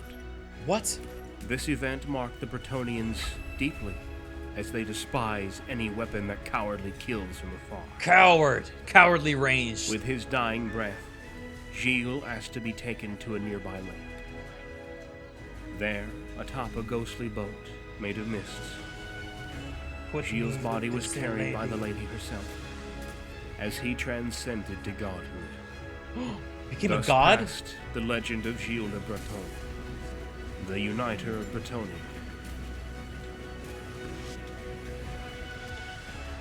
Many leaders have ruled Bretonnia ever since, the greatest of them being King Luin Leoncoeur, a mighty warrior and the current head of the kingdom. With sheer determination and an unshakable faith in the Lady of the Lake, the Bretonnia continue to fight against the numerous threats that engulf their noble people and their beautiful homeland.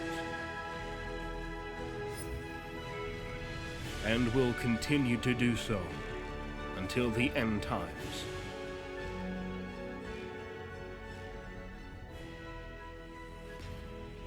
In the time of Bretonia's greatest need, when it seems that all hope is gone, I shall return to aid you. The last word of Guild de Breton. And he's the Green Knight. He's the Green Knight then. I didn't know that. Yep. That's cool. Give channel. The name of the channel is Book of Coir. He does a bunch of On this channel, we are putting together narrative Total War cinematic battles and Warhammer lore videos. A special thank you goes to our Patreon supporters who help us in the making of more content. You can also directly support the channel through Patreon. Find the link in the description below. Patreon. Thank you, Patreon. Come on, Ronald. Ronald! Oh, thank God. Yeah. All right. Take two. Second jingle was promised. No, no. You guys turned away from our grace. The lady does not smile upon you. She do a frown. She go, Good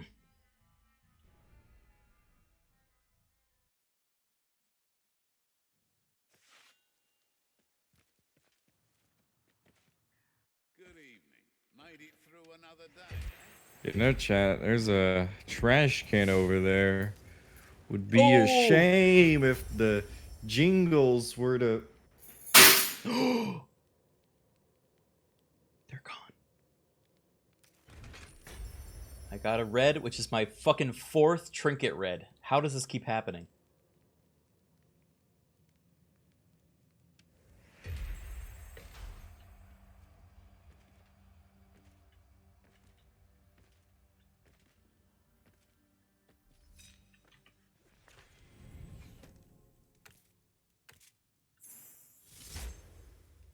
You have chosen death.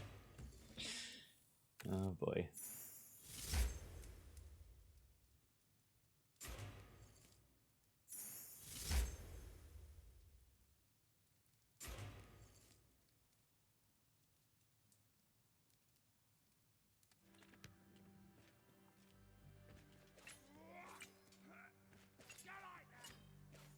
Man, I don't even know what to listen to next.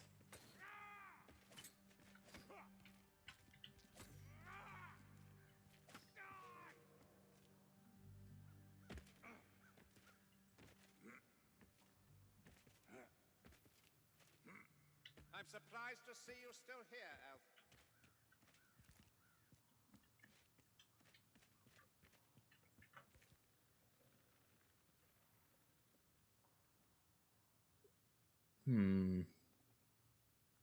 I'll look for the next one.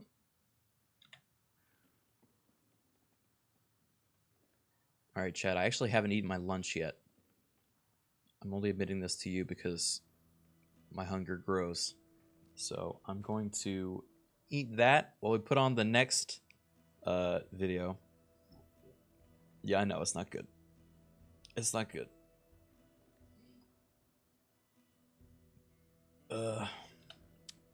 Is there a particular video that you're interested in checking out?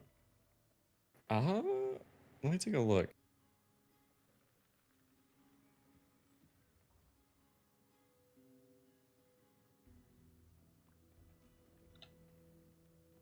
Alright, I'm going to put up a quick ad break in the meantime. One sec, guys.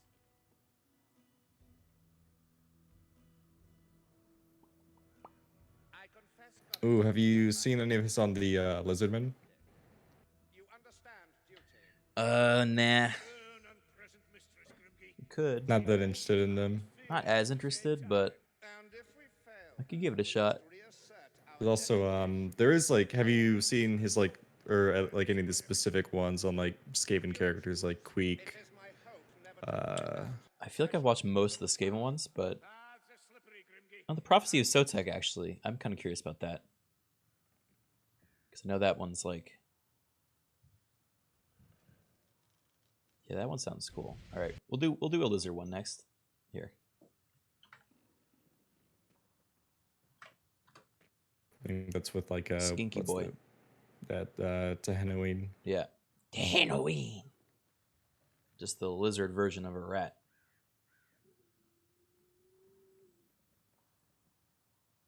Oh.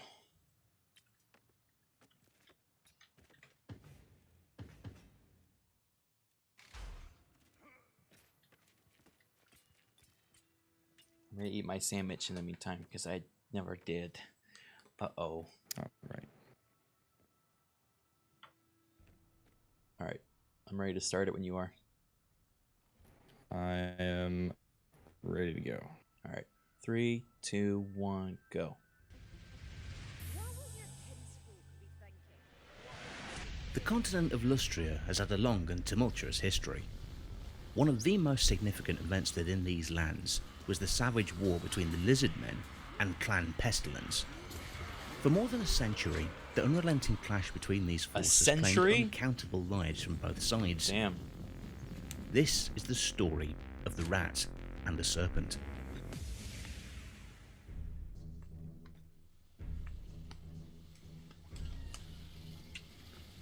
Lustria is home to the Lizardmen, servants of the Old Ones, godlike beings who forged both life and the planet itself.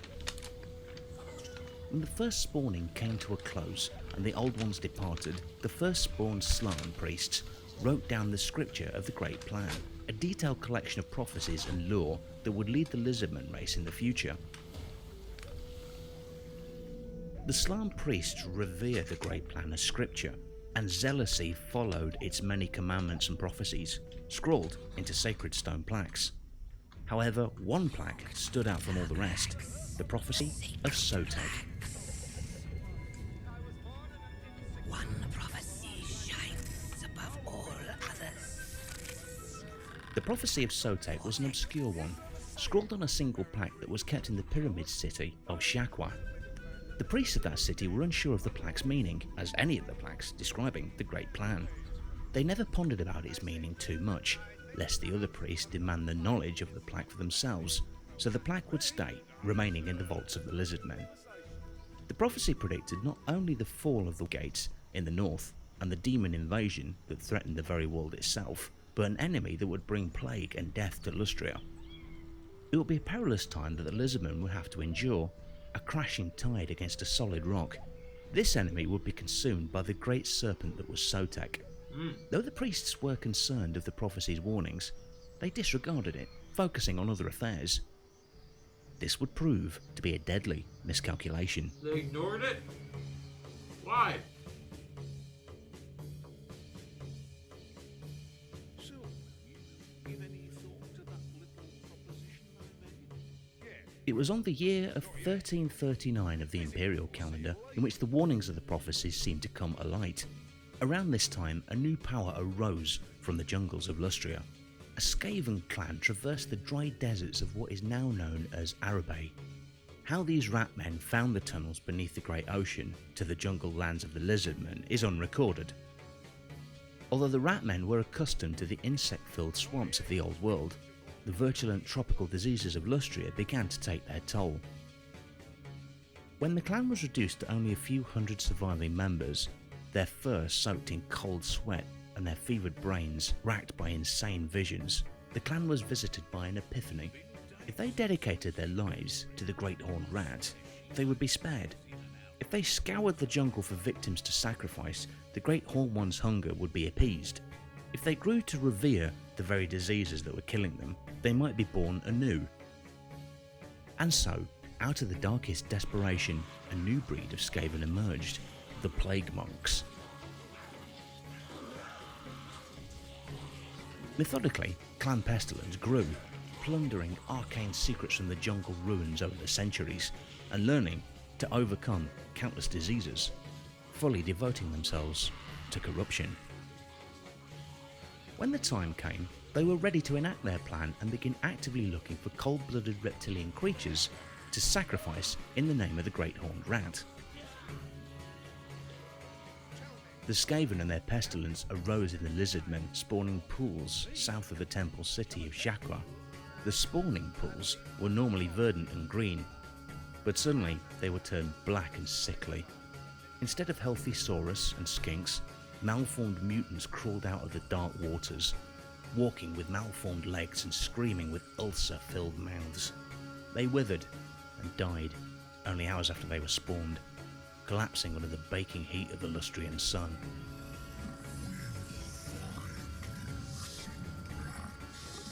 With this disturbing news, the slime priests of Shakwa dispatched a cohort of warriors to investigate. Once there, they discovered sickly creatures, rat spawn. They had discovered the Skaven for the first time and were unprepared to face their foe, having no knowledge of their ways. The Plague Monks, however, had spied upon them for some time, gauging their weaknesses and refining their maladies. Despite their noble efforts, the Saurus cohort was overwhelmed by the Skaven, outnumbered dozens to one. The brave Saurus bought time so that one single skink could escape to carry a warning back to Shakwa. Unfortunately, the messenger carried more than his warning to the city.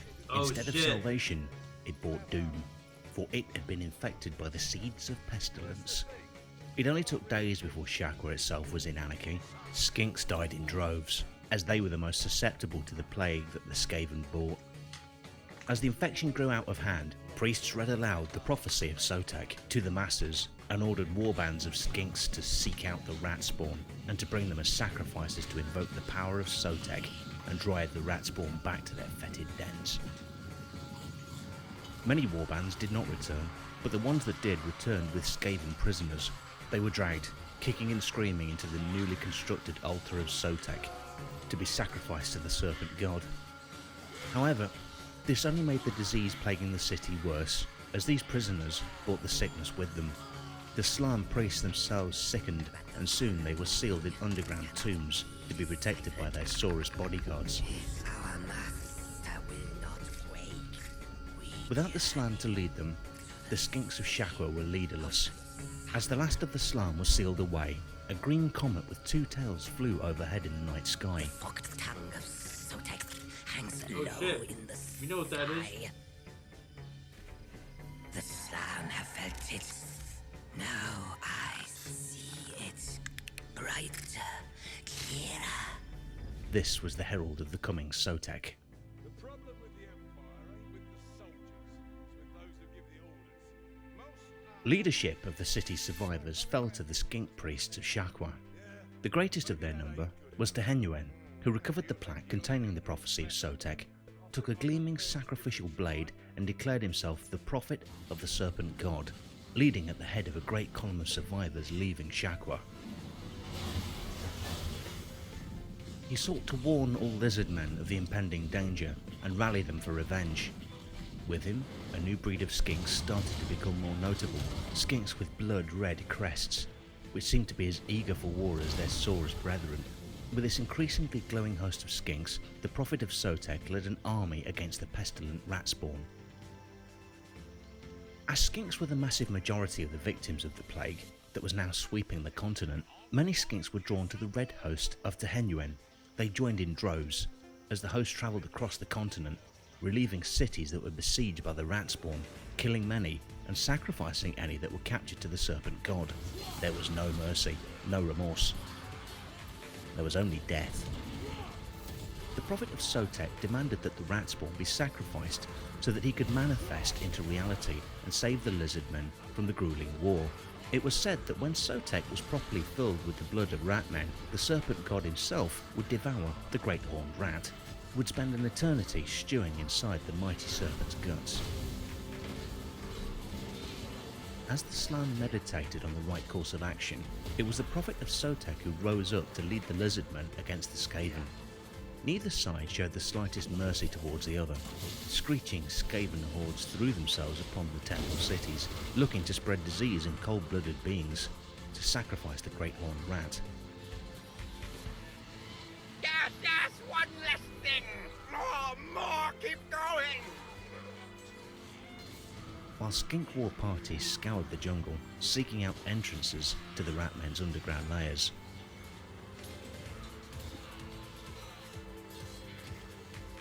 Tarunkani, it's a new! Slakani Arsit! Kot Slanax, Shakuta Taxalu!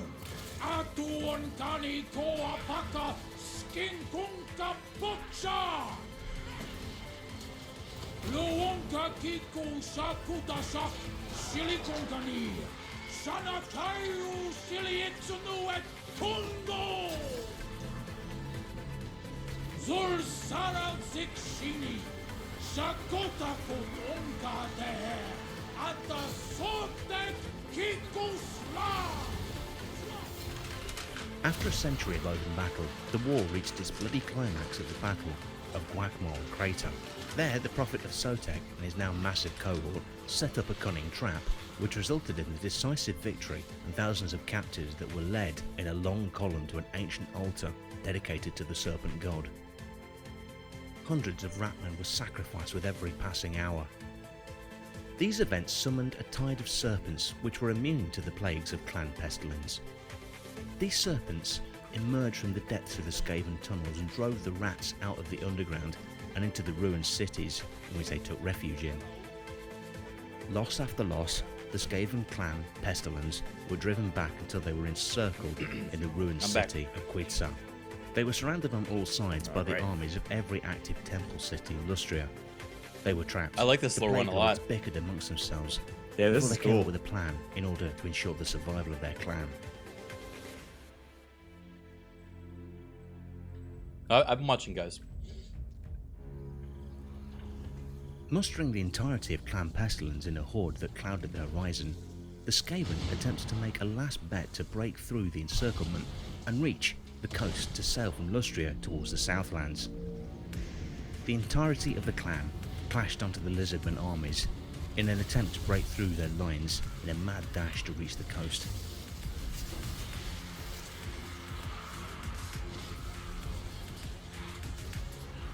The exodus was a bloody affair. Every step towards the coast was hardly contested, as the Prophet of Sotek strove for nothing less than total annihilation of the vile Ratman. This was the Lizardman's chance to erase forever the taint of the Vermintide from the continent. He said the thing. Name drop.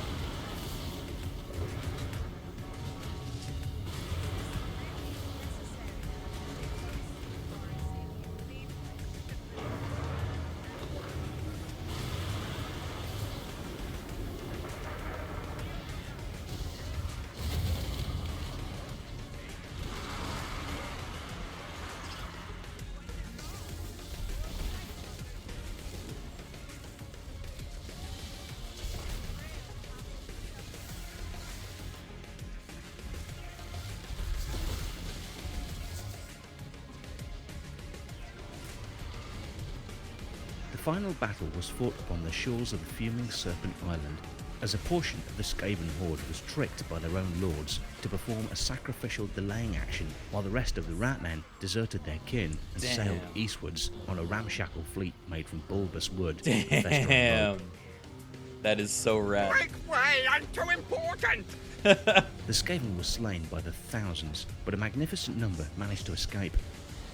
What happened next is the stuff of legends.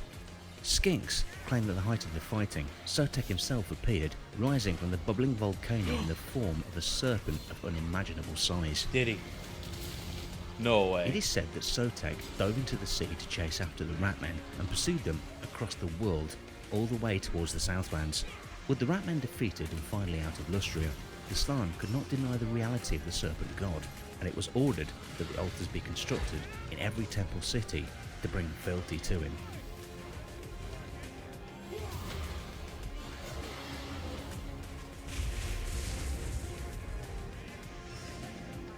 I think this is my favorite lore video so far. Sotek and the Horned Rat had taken each other's measure after a long war. The Lizardmen and the Skaven would clash many more times in the centuries to come, enacting with their battles the eternal struggle between the rat and the serpent. As for Tehenuin himself, it is said that he brings the words and commandments of Sotek to this day. It would seem impossible for a short-lived skink to live this length of years, but it is whispered that as a snake sheds its skin and is renewed, so too is Sotek's chosen. And that's a crash. Since those days, at times of great importance, a single red-crested skink priest has emerged from the deep jungle, claiming the title of Tehenuin, the once and future prophet of Sotek. Thank you for watching. On this channel, we are putting together Total War cinematic battles. That was a cool one, though. I really liked that that lore. I didn't actually know that the rats, or pestilence, and the skinks of Lustria were like mortal enemies that way. I just assumed everyone hated the rats, but specifically the skinks, because it seems like the Slan and the Saurus like didn't really care about the plague as much. That's interesting. Why was it that the Slan weren't like down to recognize Sotek as one of the gods, I don't know. Was it just because like they represented the skinks more than the rest of the gods, and they just didn't think it was worth it? He wasn't part of the great plan? He's a new old one. Oh, really?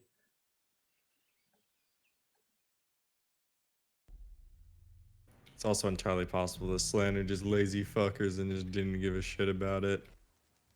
Mm-hmm. They'd rather just go back to sleep. Oh, because he's only mentioned in that one tablet. Interesting. Yeah, because like it was funny when they read the tablet, like the prophecy of Sotek. They were like, "Oh, it's this one obscure tablet," and it's basically just a very literal description of, clan pestilence will attack, and then a snake will eat them, and they're like, "Nah, let's ignore that one," and then it ends up being the most relevant.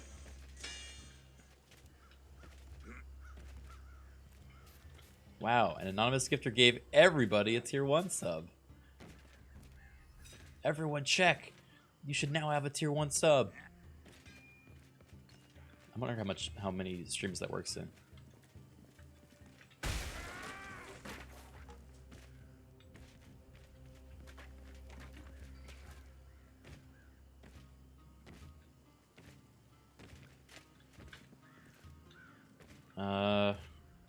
Have you ever done the what are these called? The trials things, the purple stuff?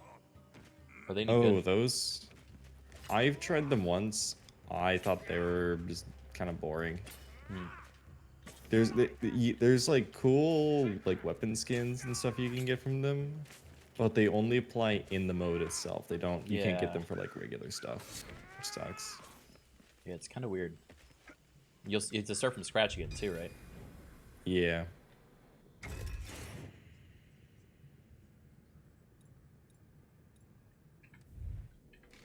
So it's because like the actual like weapon system they have, like the systems they use in it for like upgrading, would be really nice if they used it in like main game, but it's locked to there. It's kind of weird that they kind of developed a side game mode that doesn't carry progression over. I feel like they could have done that differently. One moment they were there, the next, do better. Slack watch gets folk killed. Oh man, so many paintings.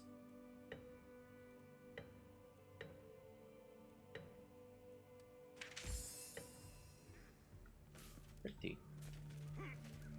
Do you want to go again, or what are you feeling? I feel like I'm getting a little Vermintide out, but I could do a couple more. Yeah, I'm feeling that a bit. I got a Luther Harkon campaign to finish up. Oh yeah, that's a good time. Yeah, I got gifted Vampire Coast, so man, that's been a blast. Yeah, I keep coming back to that campaign, probably more than any other, just because their play style is so unique and fun. Yeah, it's like I got Acre Claw. I know Acre Claw is supposed to be like far and away just super good, but I just didn't have much fun with him. honestly. When I would play Ikit, I was just constantly on the defensive because you're like surrounded by enemies, and you know you're like pretty strong, so you can win, but it's just you gotta fight every single battle. Thanks for drilling my Yeah, but Vampire Coast, man, it's just a blast. Yeah. They'll do fine, as long as they keep their heads. Okay. All right. I'd be down to do one more if you really wanna. Yeah, let's do one more.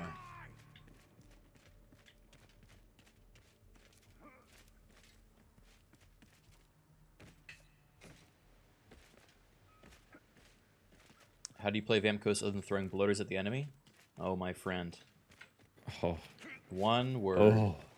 Artillery. Mortars. Just get as much artillery as you can stomach. And let them come to you. And Necrofex, yeah. Necrofex, I consider. And Necrofexes. Of course, of course. They're like dwarves, yeah. They're like dwarves, but monstrous units, and yeah, they're a lot. They're basically the dwarves equivalent of the kind of chaotic realms. Dick hands.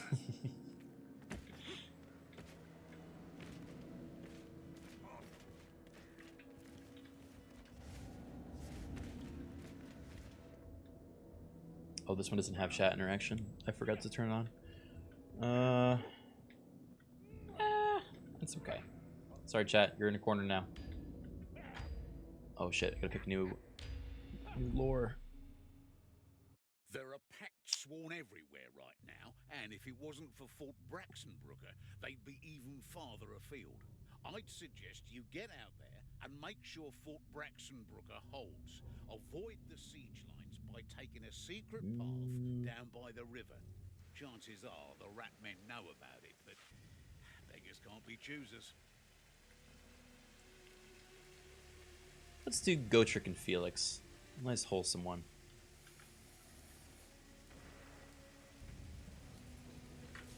Alright, let me know when you're ready. Ready. Alright, 3, 2, 1. Tell your master that Gotrek Gernison hasn't forgotten his oaths! Gotrek and Felix are a legendary duo of adventurers that have traveled and fought their way across the length of the old world in their never-ending quest to fulfill Gotrek's destiny. To find a worthy foe who would grant him a heroic death, worthy of songs and sagas. Felix, in turn, is bound to him by a blood oath sworn to Gotrek as his loyal companion, and is tasked with recording his heroic exploits and seemingly inevitable death. But as much as Gotrek tries his greatest to die in glorious battle, he is just too good at slaying every foe he encounters. So he is bound to seek the next one. All the feats of the greatest monster hunter the world has ever known are recorded in a series of full novels and audio dramas, and putting it all into a single episode would be an impossible task. So in this video, we'll have a general overview of Gotrek Gernison's story and his loyal companion, Felix Jaeger.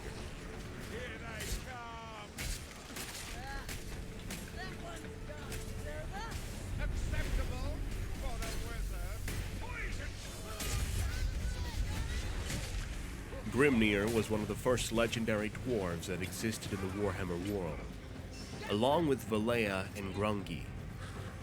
In times long past, Grimnir was responsible for fighting in defense of his race against any emerging threats. During the first great invasion of chaos, Grimnir fought fiercely to defend his people against the endless waves of demons and other monstrosities that were pouring into the world from the northern chaos wastes. When the legendary warrior discovered that the dark energies were emerging from the realm of chaos through a portal that had been opened in the fabric of reality, Grimnir set his sights north, looking to close the damned portal with his own bare hands. Knowing that he would not return from this quest, he shaved his head into a mohawk. He tattooed himself and made an oath to seek the most glorious death possible Yeah. by fighting the mightiest of enemies. Yeah. With this act, he became the first dwarf slayer. True to his word, Grimnir fought his way north. He marched straight into the realm of chaos with his axe in hand. What exactly happened to Grimnir, none can really say. But he disappeared into the portal, fighting and seeking the most glorious of deaths. He went into the chaos portal? He became a legend. From this act of stubbornness, the Slayer cult was born.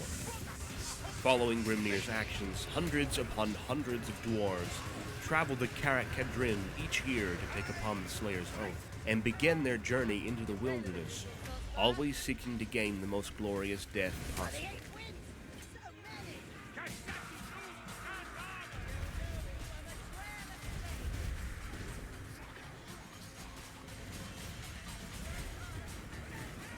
Way before becoming the most renowned Slayer of all time, Gotrek Gurnison was a dwarf engineer. He was said to be able to fly gyrocopters and use heavy equipment engineer with relative ease. I didn't know that. His works aided in the advancement He was a of nerd. his people, and he lived a relatively normal life with his wife and daughter. One day, he embarked on a mission to transport a caravan of steam wagons to the north, specifically to the lost dwarf holds of Karak Dûn. Due to the unnatural landscape and the treacherous magic that flowed within those territories, the caravan began to fall apart, and eventually the mission failed. Eager to return, but stuck in an unrelenting storm, Gotrek took refuge from the harsh weather and lurking beasts deep in a nearby tunnel. Being chased by a horde of beastmen, Gotrek descended deeper into the networks of tunnels and caves until finding a desolate chamber. There, Gotrek found his legendary axe, taking it from the skeletal arms of a dead dwarf prince. The weapon was forged in ancient times, and it is said to have belonged to Grimnir himself. At the moment, Gotrek didn't realize the full potential and power permeating within the axe he had just picked up. Fighting his way back, he killed the pursuing beastmen and traveled all the way back home. What he found upon his return was wreckage and ruins. His village was completely destroyed. His family had been killed. No! This event changed his life forever, and the heavy burden of this loss still weighs on his shoulders. His grief made him go out and take the Slayer's oath. Using a knife, Gotrek shaved his hair into a mohawk. Only in finding glorious death at the hands of the most powerful of enemies, he would be free of the heavy sorrow that haunted him in his life.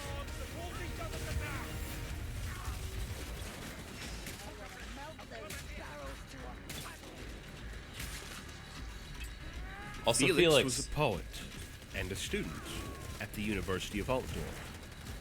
One day, he accidentally killed another student in a duel. So he was expelled from the university. How do you accidentally? Disowned by his family, he ran away and eventually became an activist. He started a riot on the streets of the city, protesting over the ridiculous window tax that was being enforced during that time. Window tax. The situation quickly grew out of control, and the city officials in Altdorf decided to use extreme measures. When the mounted knights were about to kill Felix, he was saved by Gotrek, and both fled the scene, leaving behind dead bodies and becoming fugitives. Oh shit. I'll do the fighting. That same night at a bar, they both had more than their fair share of ale. Felix was amazed at the stories that Gotrek spoke about, all filled with adventure. That, combined with the drinks that were already doing the work on Felix's state of mind, and feeling that he needed to somehow repay Gotrek for saving his life. He just got drunk and The promised a young blood writer oath. swore a blood oath Oh no! to record the Slayer's doom, so his honor could be maintained and his deeds told to the world. Gotrek and Felix formed an alliance from that day. The duo needed to escape the imperial city of Altdorf, as now both were one. Felix Jaeger had a mark on his head for being the main instigator of the window tax riot, and his new companion Gotrek was marked for killing the Reichsguard knights trying to capture Felix. They both managed to escape the city through the forest, and the rest is history. The rest is history. I want someone to say that about me someday. That's my life goal. And the rest is history.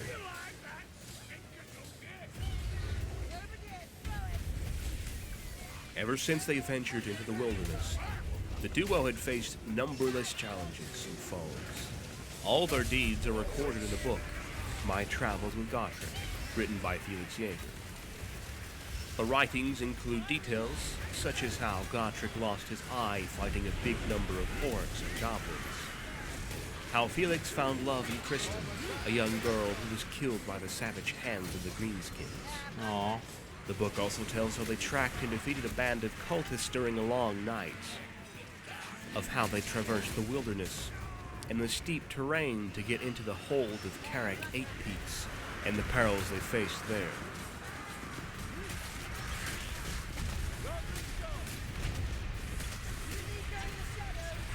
In the darkness of the depths, they fought warbands of greenskins and trolls.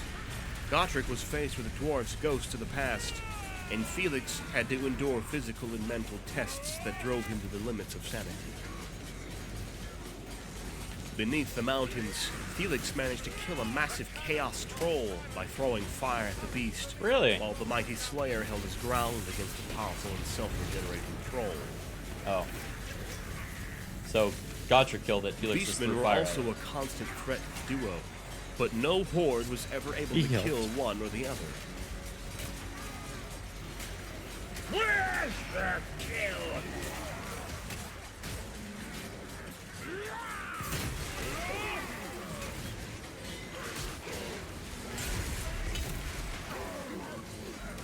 Uncountable beastmen died by Gotrek's axe. When defending the city of Nuln, the duo managed to stop a Skaven invasion emerging from the sewers. Gutter runners, assassins, clan rats, and massive ogres could not do anything against the might of Gotrek Garrison. In the time they spend together, Felix oftentimes debates with himself over whether he must continue his journey, bound by the oath he made and his desire for adventure, or simply abandon his quest and find a place to settle down, to live a tranquil and comfortable life. Fuck you, Felix. As time passed and challenges were overcome, the young poet quickly became not only a remembrancer, but a capable swordsman, able to fight on his own and even aid Gotrek on numerous occasions. During the many adventures and challenges, the duo was convinced on more than one occasion that their doom had finally arrived. A mighty death! But somehow, they always emerged victorious.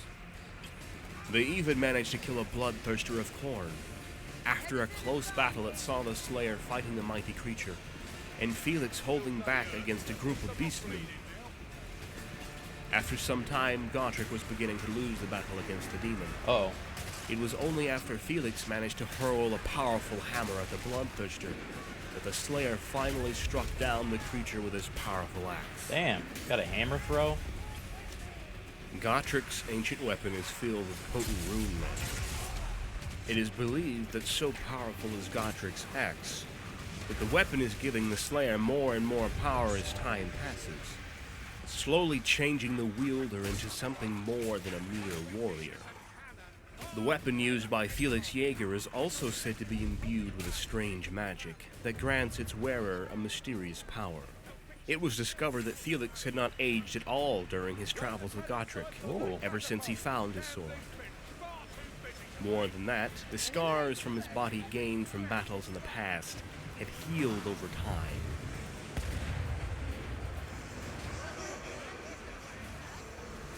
Again.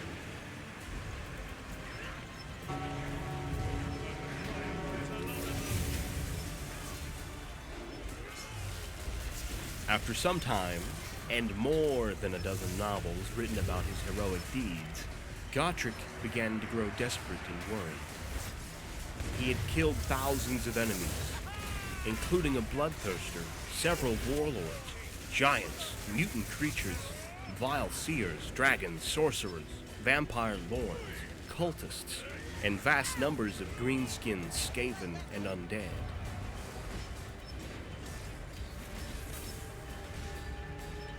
Was there any other challenge left for him? The least he wanted was to die a pathetic death at the hands of mere goblins, or even worse, to die of old age. Ugh. But this all changed when the end times came, and the doom of the entire Warhammer world was more than evident. The impending destruction of the world presented Gotrek with the opportunity to finally redeem himself in the eyes of his ancestors.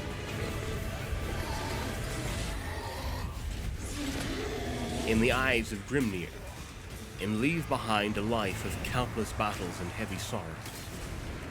With chaos ascendant and all races and civilizations of the world falling apart, Gotrek Gurnison felt he was promised a mighty end by the gods. The privilege of finally having a worthy end to his quest, which he had been seeking for a long time as a slayer. With the world burning and enemies rampaging on all sides, Gotrek embraced his doom by going straight into the realm of chaos and replacing Grimnir himself as the one who would contain the infinite flow of chaos. Did he went in after Grimnir? Battle. Yeah, he did. Felix left Gotrek to fight an unending war against chaos. His destiny finally fulfilled. In the end, Gotrek smiles and tells the young poet to remember me. Aww. Felix leaves the realm of chaos and writes the final entry into his book. Gotrek Gurnison was the greatest monster slayer of the age, and had finally met his doom at the end times. And it didn't end there? Gotrek is never seen dead. Oh no. Oh no. Carry on, Master! The Gotrek Gurnison hasn't forgotten his oaths!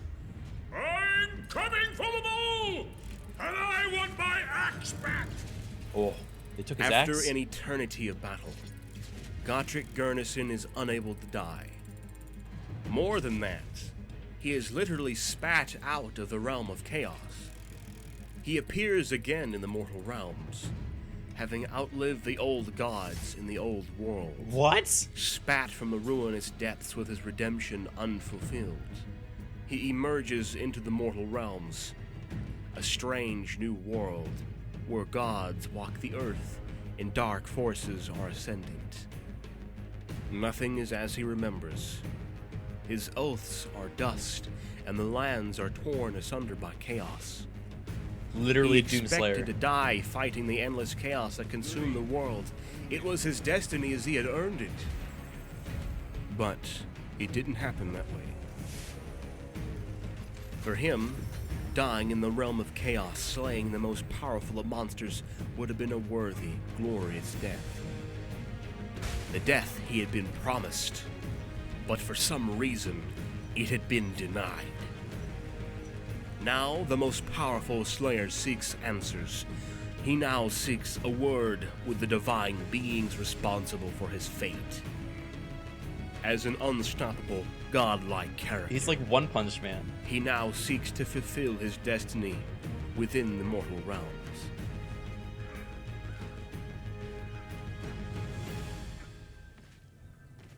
So what? Gotrek Gurnison is the greatest slayer the Warhammer world has ever known. His tale is not over, having transcended the end of the world. The avatar of pretty Grimnir great. still fights on, as he seeks an audience with the gods. As time passes, Gotrek Gurnison's exploits are widely talked about. Worst his legend Slayer, actually? only I mean, grows. yeah, if he Technically, doesn't yeah. die, then yeah, he's a pretty bad Slayer. On this channel, we are So, okay, people are saying that he oh, by the way, this is a video by the Book of Koyer on YouTube. If you guys want to look him up, he does a lot of fantasy lore Warhammer videos, which are very good quality. We've been listening to today. Okay, so just so I understand, people are saying that this he entered into the Age of Sigmar from that, right? From living through the end times. So I don't really know what the Age of Sigmar lore is all about, but it sounds like it's like post-chaos waste world. Is that the idea? Well, so do you know how the end times kind of ended up? Do you understand kind of like what happened at the end there? I don't know all the details of it, but I know the fates of a lot of characters in it. Basically, Chaos won. Like all of like the Order, like factions, just got their asses handed to them. Archaon, the Ever-Chosen, he just beat the shit out of everybody. And basically the world just got completely reset. And Sigmar said, alright, tell you what, I'm gonna step back in here. Oh. And so he did. So Sigmar steps back in and raises new nations, is that the idea? Kind of. I don't even really know too much, honestly. It's very strange. And now he has like these new soldiers called Stormcast Eternals, which are like characters from fantasy, but like made into like super soldiers or something. It's really hard to. I really do not know much about it. There's apparently like Cetra died, but Sigmar brought him back as a Stormcast Eternal.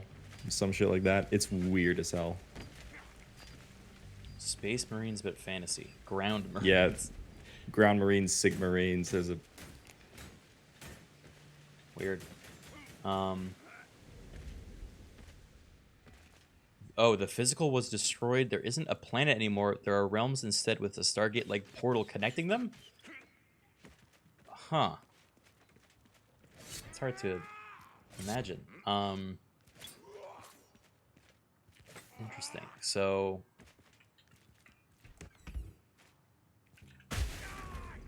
yeah, basically short of is everybody died. The end. Right. And Except then for Age of Sigmar Gotrek and a starts. couple others. Thanks for drilling my lights. If I remember right, Gotrek actually does die, technically. What? I'm pretty sure Grimnir actually kills him. But then he Grimnir? brings him back and says... yeah, because he meets Grimnir in like the Realm of Chaos, doesn't he? Yeah, but it said that he never died there. Well, because Grimnir brought him back and said, alright, you take my place. You think if Gotrek had not gone to the Chaos Portal, he would have stopped the end times? No. Gotrek's powerful, don't get me wrong, but like the big bad for end times, Archaon, was on like a completely different level. Gotrek would have gotten fucking annihilated.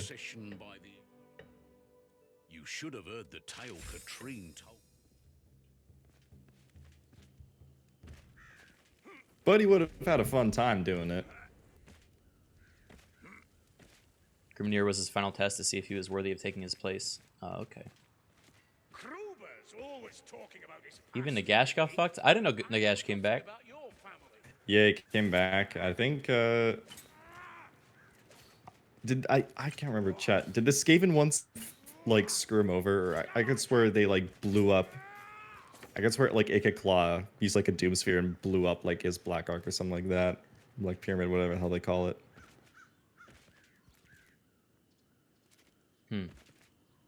Skaven blew up Black Yep, Pyramid. Skaven once again screwed Nagash over. You must be so as pissed. they always do. This seems like such an unlikely, like, counter to Nagash, but it's funny. Skaven counter everyone. Skaven killed Nagash before even the end times? Well, yeah, I know they did that back at the original Nagash death.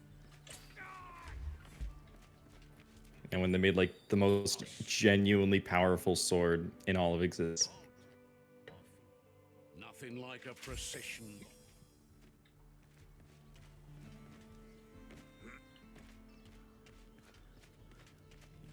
Heard something strange last night.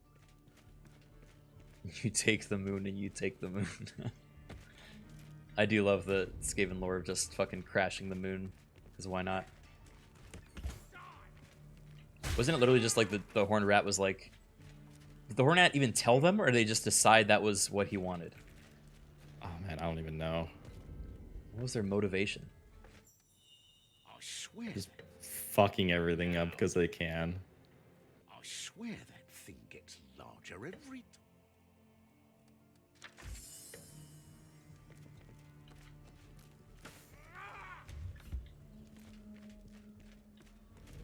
Is there still lore being written for this fantasy world, or like I don't actually know the timeline of Game Workshop? I think fantasy is done because fantasy was fantasy and then went into end, I think, and then end times finished, and now it's Age of Sigmar. But now Age of Sigmar is, I think, ending or something like that. And well, they're bringing fantasy back, but it's like called like the Old World, I think. Mm-hmm. It's like a different name or something like that. What was the last like update to it? Because I have no idea. Chat will know. Age of Sigmar is not ending. Okay.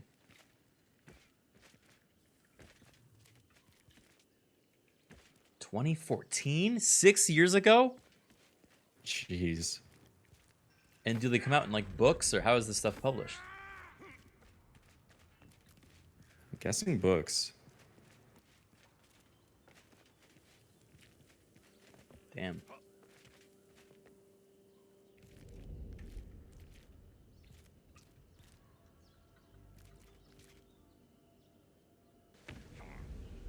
All right, I think we'll call it here. That's a lot of lore. Thanks, guys. My brain has swollen to this day. It has grown fat and wrinkled.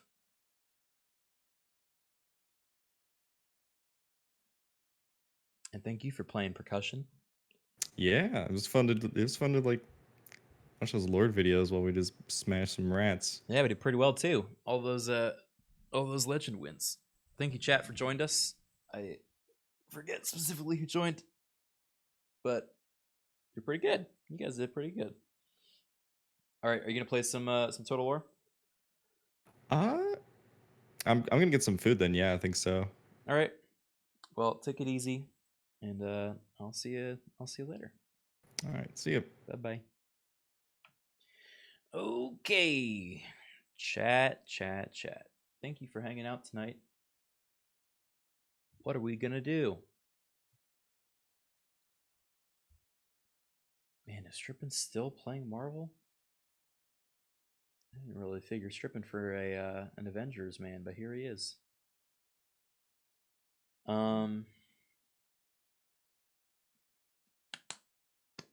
What do I do? I will sleep. Lawman's playing Crusader Kings 3. So I'm gonna send you over there. Why don't you guys go check out what that's all about? I never played that game, but it sounds interesting.